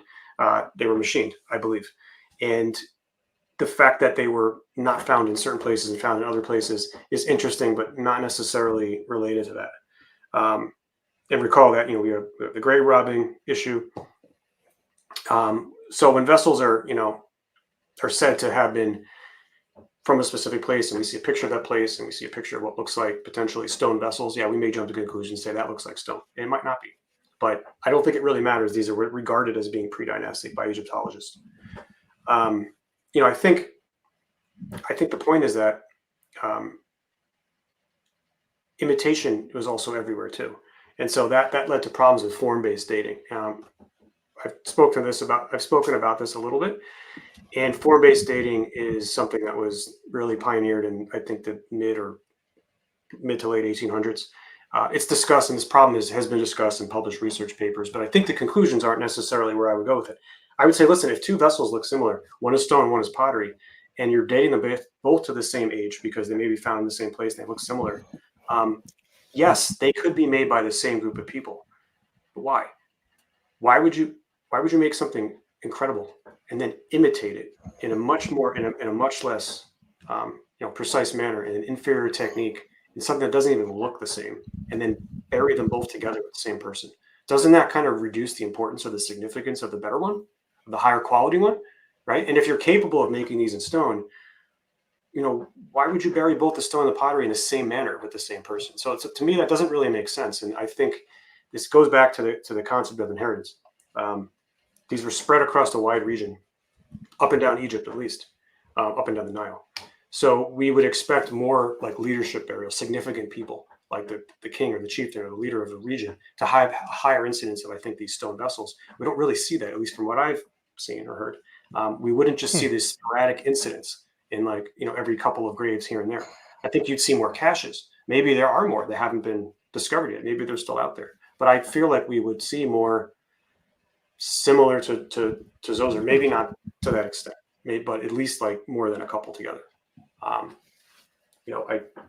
I think where did they get them? Where did Imhotep and Zoser get them from? Well, they had been clearly around long before him, and they were already owned by prior groups of people, like Narmer that you mentioned and others.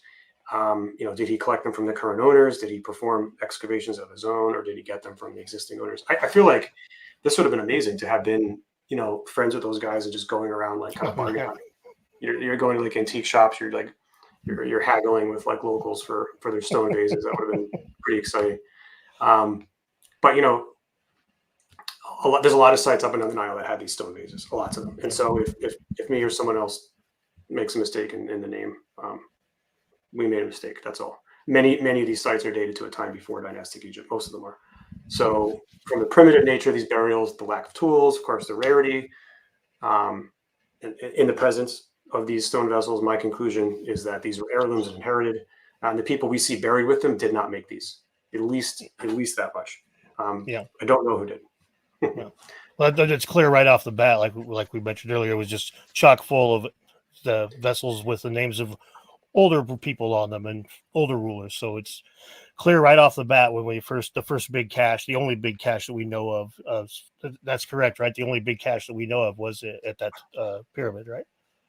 In Saqqara.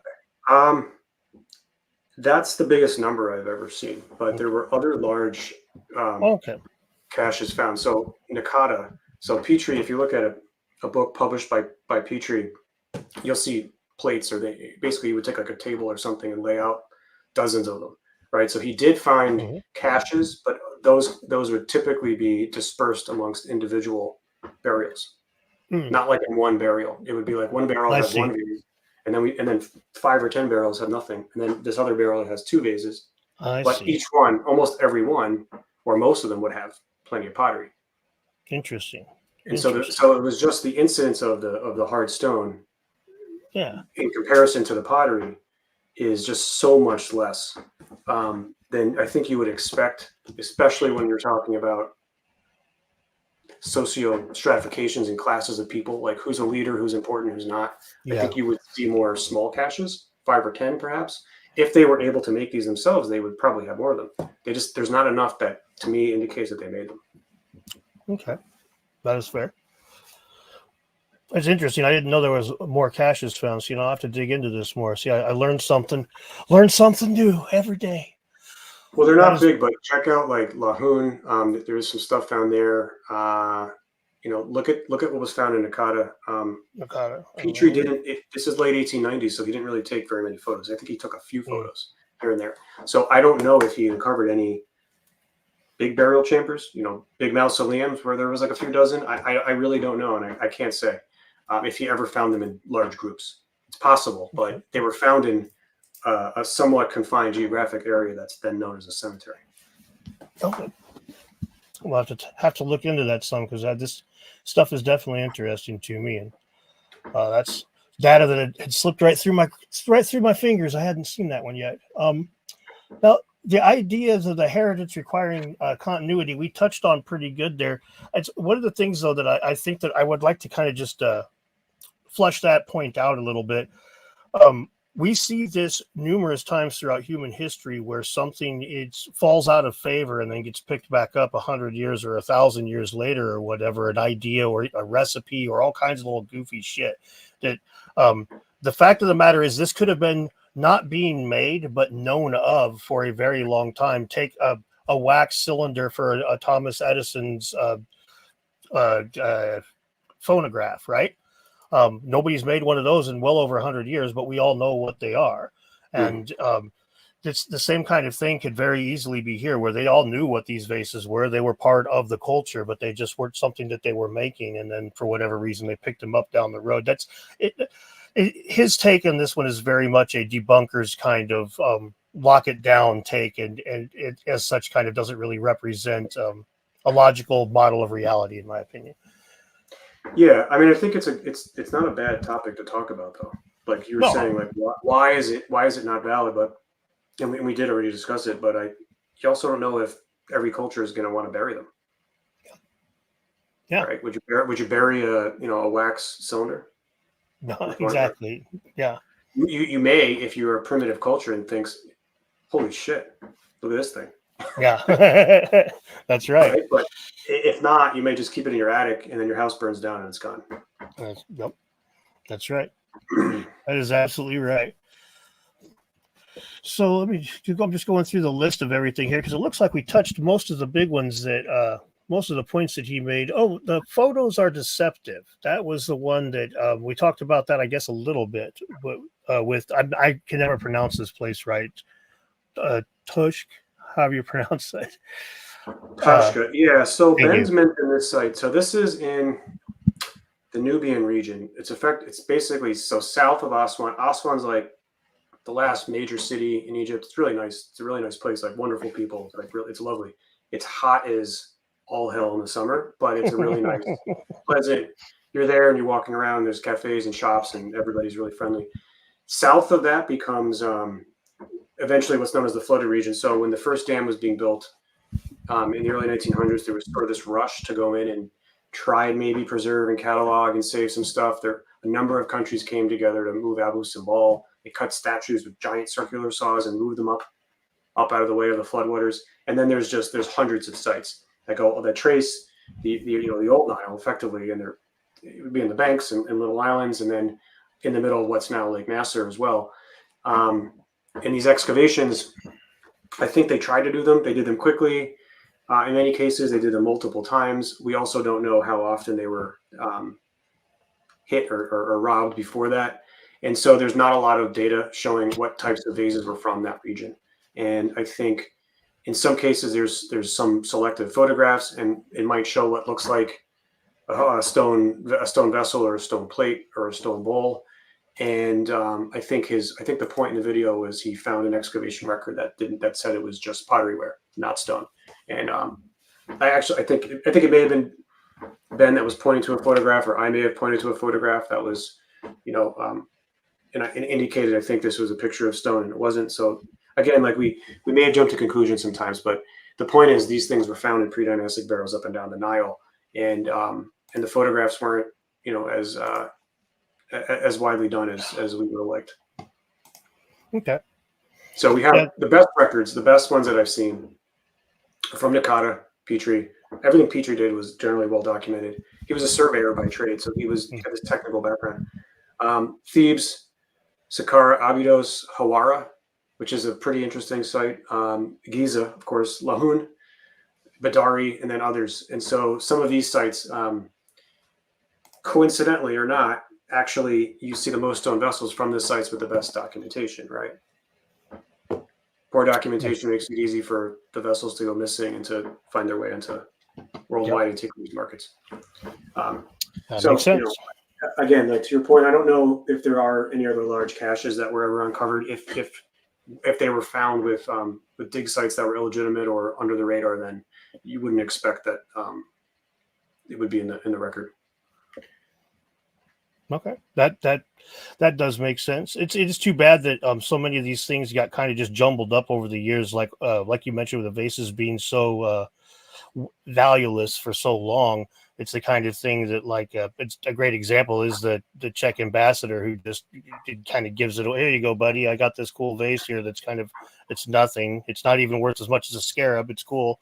You use it as a paperweight back in those days. So the documentation trail, even the pictures and stuff, is just all a big old jumbled mess. But what is the best documentation is from the diplomats who didn't want to be accused of stealing. So they may have been given 10.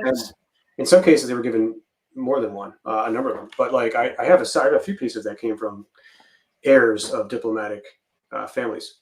Like, this thing's in the attic, let's get rid of it. Oh, we can get a few grand for this. We can get some money for it. Yeah, get it out of here. I don't want it. So that was the mentality for a long time. I'm sure it's not anymore, but it was for a long time. And a lot of these people have pretty good records showing when it was taken out of Egypt, and we know when they worked there, when they lived there.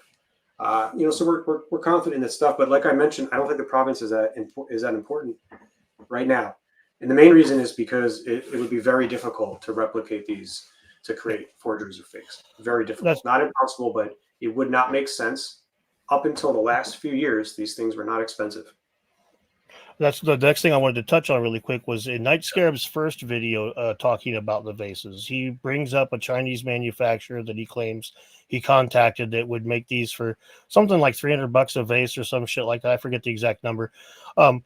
But he doesn't give very many specifications or really any specs. He just kind of says, this guy would make some vases. These guys would make vases for me. Have you looked into any of that at all? I just wondering, because I know that you have a lot of dollars tied up into these things, right? So, well, to some extent, yeah. Don't forget that I've had these for a while, but we've been looking for people that can attempt to recreate these or make one using modern techniques, right? So one of the granite manufacturers in China is in a region that's known for black granite. It goes back thousands of years. The people there are highly skilled. I was put in touch with him by another colleague and friend of mine, and I just asked him, like, hey, do you want to give this a go? And he's basically like, yeah, we usually these days nobody really does this in granite. This is done in marble. If you wanted to make this, you use marble. It's a lot softer. He's like, but we'll give it a shot. Thinking that, if they can it could prove something and help. And so it was, he did it basically for on a volunteer basis, essentially. And they just used a core drill in the center. They did not hollow out the body cavity. They didn't have any tools that could do that. They didn't want to try to repurpose any existing tools because they were concerned about breakage, right? Not even carbide, but any normal drill tip is going to be faced with this intense level of vibration and friction that you're going to break these things. You're going to break your tools. You're going to damage your machine, your aperture. Everything is going to be is going to suffer a lot of wear and tear trying to cut granite to this level of accuracy or precision. Whether or not you're spinning it or you're using a CNC machine, your machines are going to experience monetary damage that, in I think many cases, unless you really know the exact way to do it and minimize that, isn't going to be worth your time, right? So there's vases that years ago, like I think maybe one of the first ones I bought was only a couple $1,000, a couple $1,000. That's after, and that's taking into account that the art broker might take 20%, 20, 25, 30% sometimes. Shipping, insurance, all of those things eat into it. So who's actually making money? Are you going to go through the wear and tear on your machines to make $1,000 after shipping and commissions and everything? That doesn't make sense. That's not legitimate. And that's why the provenance has not been a major concern. Moreover, this was kind of a dry run, right? If we can show that this level of precision and accuracy was being used, we can take that knowledge and then use vases that have been under continuous unaltered ownership by museums and other institutions, and hopefully publish. And so that's the goal.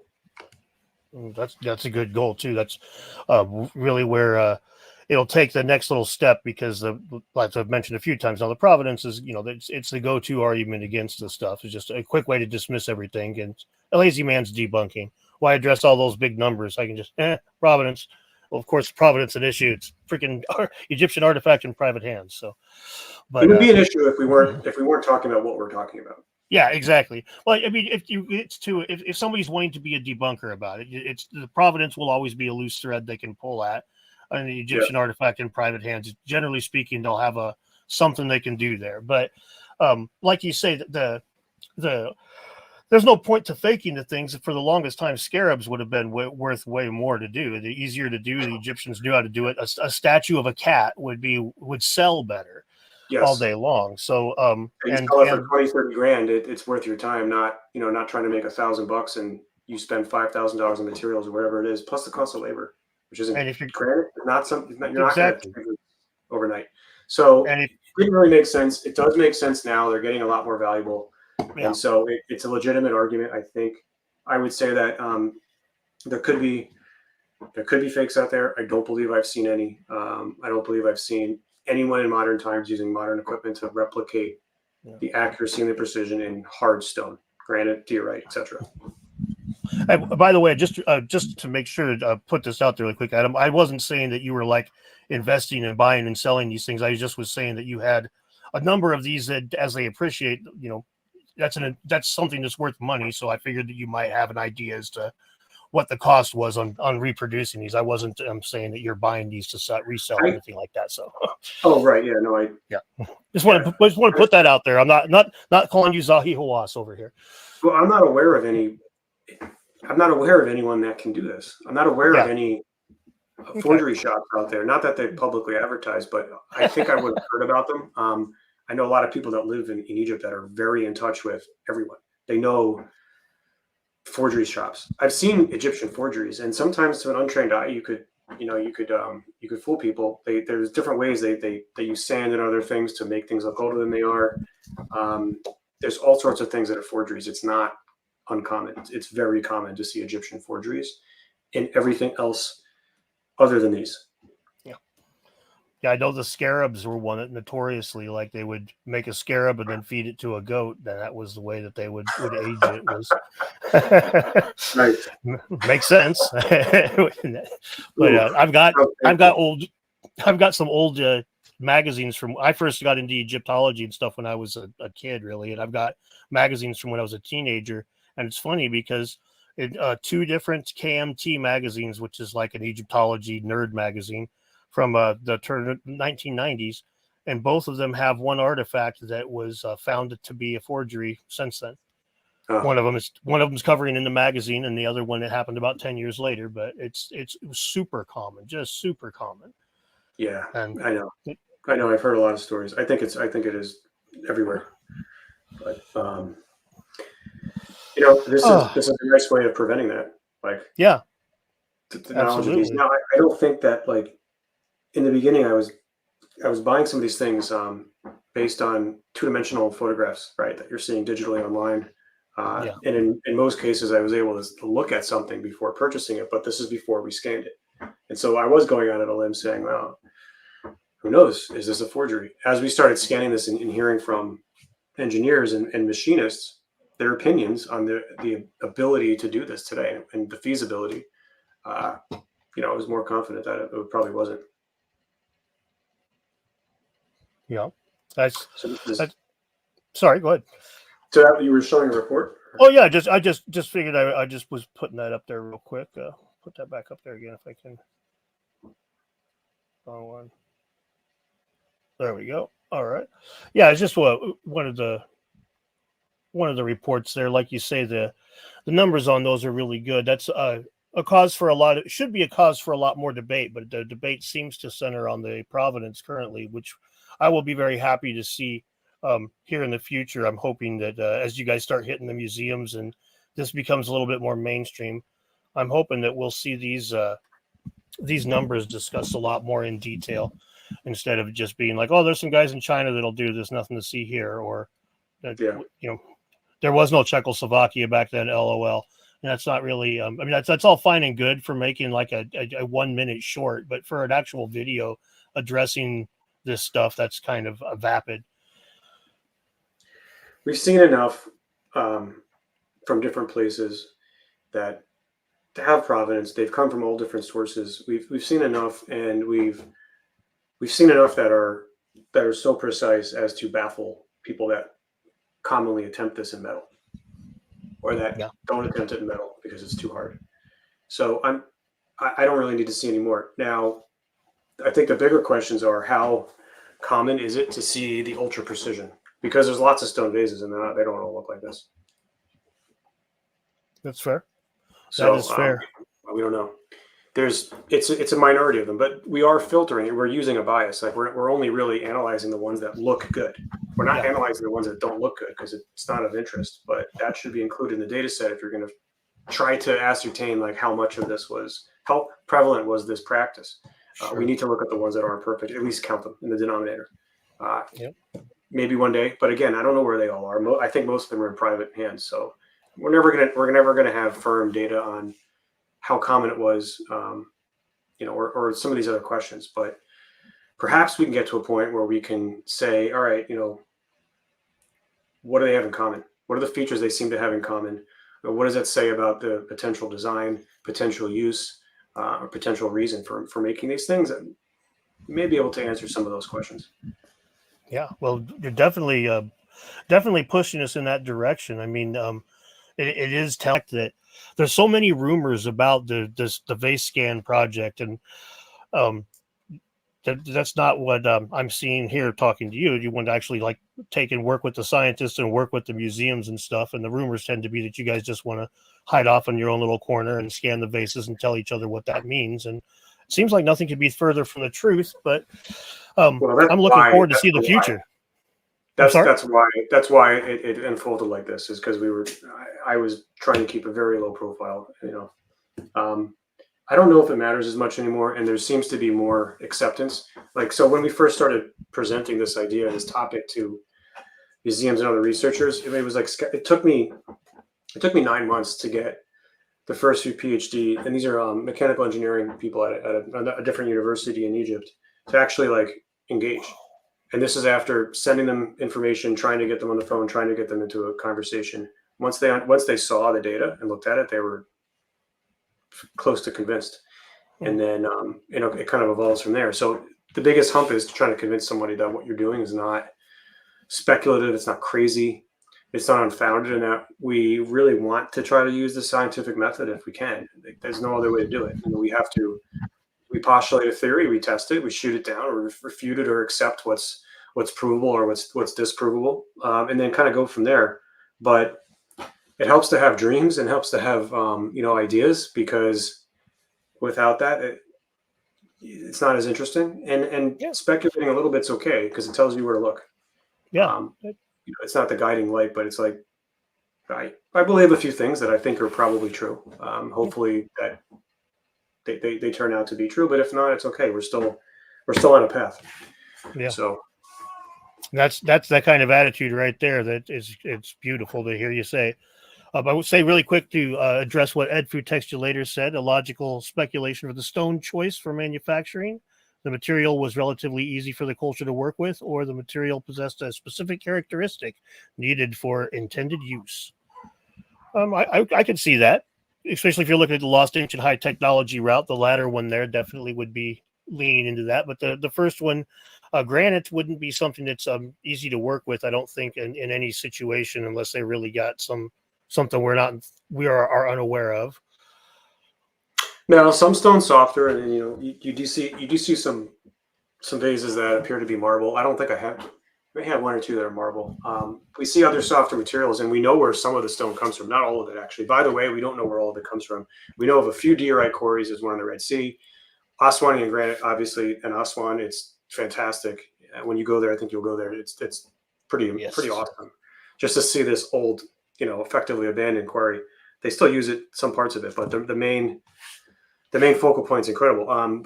We know where a type of porphyry comes from. There's porphyry that was quarried from Mount Kilimanjaro. Oh, wow. Right, Okay. Tanzania. And so some of it came from there, because there's two known places in the world. There's Tanzania and Mount Kilimanjaro, and then I don't know the name of it, if there's a volcano in Antarctica. And so I'd say they probably went to Tanzania. A little bit more likely. Right, but there could be other places we just don't know. We know there's a corundum quarry somewhere. I don't know the name of the town. It's in Egypt, and I think there's basalt quarries. I believe there's still continuously operated basalt quarries somewhere in Egypt. I think Ben may have been there, or he knows about them. Ask him next time. But we know where some of the quarries are. We don't know where all of them are. Does it matter? Well, it does sort of matter. But then again, if we know where a lot of them are, they seem to be somewhat local, like they're in driving distance. They're in donkey, they're in horse or camel distance, whatever, then maybe that's enough. I don't know if it really matters. Like, does it matter where the stone came from? Well, it matters if it's deep underground. Sure. But it's there. There's vast quantities of it. It matters in the context of megalithic stoneworks, like pyramids. Like, if this stuff came from hundreds of miles south, if red granite came from Aswan and it was trucked up, it was riverboated up or whatever, however it got there, up to Giza, up to Saqqara. That's interesting. Some of these, there's pieces that are 100 plus tons. And so that's really nice to know. But I think with respect to the bowls, like, some of these are this big. They could have been remnants from other building projects. I don't really know, and I don't think it matters. I think the main point, doesn't matter as much. It doesn't matter. I think the main point is why they selected certain stones. Like the last person that commented said maybe it was because of the function. It was required because of what they expected to get out of the piece. Sure. These could have function. Chris Dunn and others have speculated they were components. Yeah. In a machine like resonators. They were used in conjunction with something else to modify, amplify, filter, manipulate frequency. Maybe I don't know. They could. Other people speculate they're time capsules. They're meant to encode information, knowledge about sacred geometry, about universal principles in nature. Sure. I don't know. Any of those things could be true. They could all theoretically almost be true at once. But that's a long. I'd like to know a couple of answers before I die. I don't really think we're gonna get all these answers. We may get a few of them, but I don't think I was getting all these answers. No, but you guys are definitely pushing us in the direction, and just as a guy on the sidelines, I just want to say thanks, Adam. I mean, I know it's thank you. Weird, but no, seriously, thank you, because this is cool. Lots of people are doing stuff in this community, but what you're doing is definitely what you guys in the Vase Scan project's doing. Even for all the people that think that you guys are grifters or whatever the hell label they want to slap on you, you guys are doing good work, and I've got nothing but respect for it. even if I don't agree with you on everything. I mean, that's your knowledge base. You taught me a couple of things that were factual here tonight, and your knowledge base is impressive. And if you keep doing things the way you're wanting to, in another 5 years, the academics will not be able to ignore you because, well, some of them will be on board, at least with some of what you have to say. Well, thanks for the kind words. I think you'd be surprised how someone can get on board with some of the concepts of what's in front of you, what's black and white in the data, and in a point cloud data set, that information was captured by an acceptable, device that is used for quality control in manufacturing.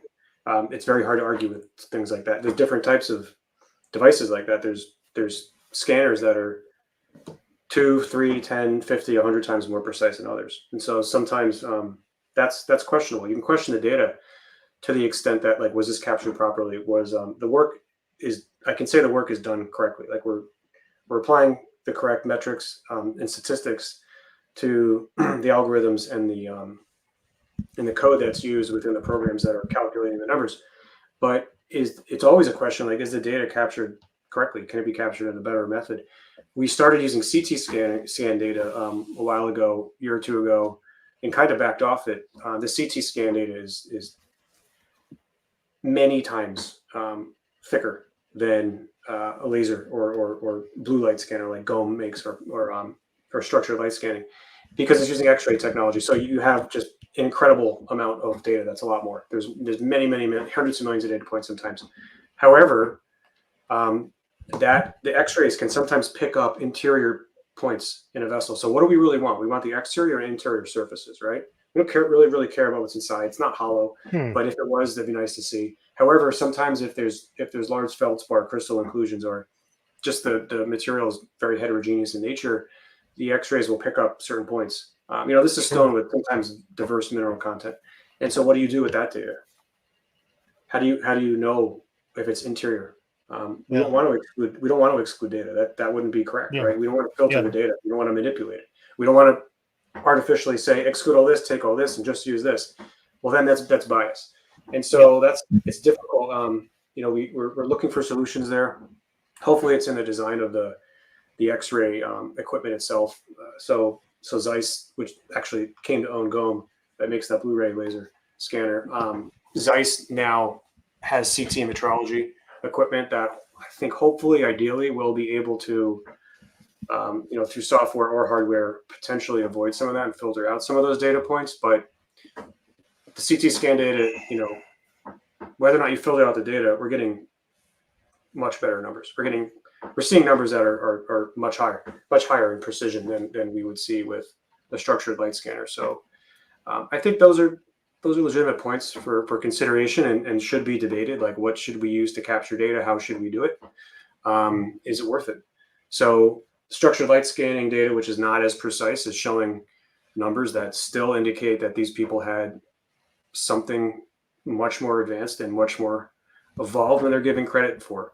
But exactly how, I think we need to continue to work with the X-ray technology and then eventually look at surface deviations with electron microscopes. So there's a lot more to do. There's a lot more work that should be done. Hopefully it will be. Yeah, well, you guys keep it up, and I think that it will be. It sounds like Ben's got quite a. It's become very popular in the last few years, right? He's done a great job of popularizing this, and then guys like yourself in the backfield there, with just now coming out and sticking your nose out, I guess about a year ago, but still. As you said, not a lot of people are aware of you. You're not trying to publicize it as much as just do the work. But Ben publicizing it's a good thing, because we got so many people that want this stuff done eventually. Even the most diehard skeptics in Egypt, again, those New Age people, they'll get those vases off the shelf if there's $1 in it. So really quickly, ancient vacuum. I hope I'm reading that right. Water from above is a secret to Egypt that can power tools. Yeah, they're definitely. I've seen hypotheses for that for decades about like water powered saws for cutting limestone blocks and all kinds of stuff that the Egyptians may have used. and maybe in different and surprising ways. So there's certain ancient temples and sites where it appears there's water running in a specific design underneath the site, just below the subfloor. For what reason? It doesn't appear that it was directly turning a wheel or powering a tool, although it could have been. It could be something else. It could be energetic. It could be related to just a different form of energy. They talk about it in the Egyptian lore and the Egyptian hieroglyphs and their stories and their. I don't want to call it religion because it didn't start out as a religion. The word netter meant force of nature and became a religion later on. They talk about these things. They talk about many more additional types of energy than just the several that, just the EM and the other stuff that we know about today. They talk about the fact that there's others. So, I don't want to throw too much out there and be speculative, but I think there's a good chance that somebody at some point had maybe a knowledge that was in excess or more advanced than we have today in certain ways. I wouldn't argue with that to a degree. Like one thing I've mentioned a few times talking about this stuff, and it's a good thing to mention here, is stone was the premier material for building and making things with for literally millions of years of hominins. Millions of years. They passed this down before humans. And so when humans started working metal, the loss of knowledge, as father didn't teach his son how to do these things, the loss of knowledge when that got cut was immense. There was a lot that was, and a real salient example of this in modern times. In World War II, there were a bunch of impromptu sniper schools that were set up all around the globe by the U.S. military because they didn't need any real approval. The brass would just say, yeah, go teach you guys to shoot. But these were the first things they would roll up when they started the end of the war, and they start sucking up the budget, tightening the belt. 20 years later in Vietnam, the NCOs on the ground are requesting snipers to be trained, and they don't have any snipers in sniper schools. They actually had to go to the U.S. Olympic marksman team to teach their men how to shoot because the skill set was lost in just 20 years. So a lot was lost, in my opinion, when we quit working stone, and that could very well be the key to how these vases were made and how pyramids and a lot of these things. And in my opinion, it's less amazing than other people's opinions, other people's imagination might take it to. But no matter how it is, it's a mystery, and you could label it a lost technology. The attribution is lost. Like if dynastic Egypt built the pyramids, how come they didn't document it? There's no documentation whatsoever. They almost never mention them ever anywhere. If there's the most impressive thing you've ever seen in your backyard, why wouldn't you be talking about it? I mean, there are accounts like in the beginning was the Ben, which is supposed to be the primordial mound that everything came from. It's possible they thought that the pyramids were godlike. I don't know. Yeah. But the term netter meant force of nature. All their quote unquote gods were not originally gods. It was science. Yeah. So there's a lot of possibilities out there. I don't have many answers, but I think sometimes the hard work is its own reward. You've heard stories like that. The journey is more important than the destination. Well, I think that's probably true in this case too. Well, it sounds like it. I really, it is impressive. Again, let's see the work that you guys are doing. It's one of the things I've noticed a lot in the alternate history community is the reputation of a group of people compared to the experience when I started talking to him is night and day. It's, these guys just want to sit around and blah, blah, blah. And you start talking to you guys and wow, you want science and museums and legitimate stuff. You don't just want to sit around and circle jerk all the time. It's crazy. Yeah. Although I don't mind, I don't mind speculation, especially if you're drinking together. It's nice to talk about something that everybody is interested in, but the rubber has to meet the road at some point, and we need data to discuss, and otherwise we're just kind of telling stories. So I don't think this is a story. I think it's very legitimate. There's questions though. There's not a lot of answers. Well, keep working, and I think that we'll get some more. I hope so. That seems to be the direction we're going. Yeah. So I think this is probably a good spot to call it. What do you think, Adam? I think we've touched the bases of everything that we had on the list, I believe. Did you have anything else you were wanting to hammer at? No, I think we touched on a few things, and thanks for the time. And Oh, no, thank you for coming on. I really appreciate it. I'm really glad we were able to make it work. I know you're a busy guy, so thank you. all right, take care, Dan. Thanks. Awesome. Thank you. Take care, Adam. Thanks a lot, chat. You guys have a good one. We will see you next time.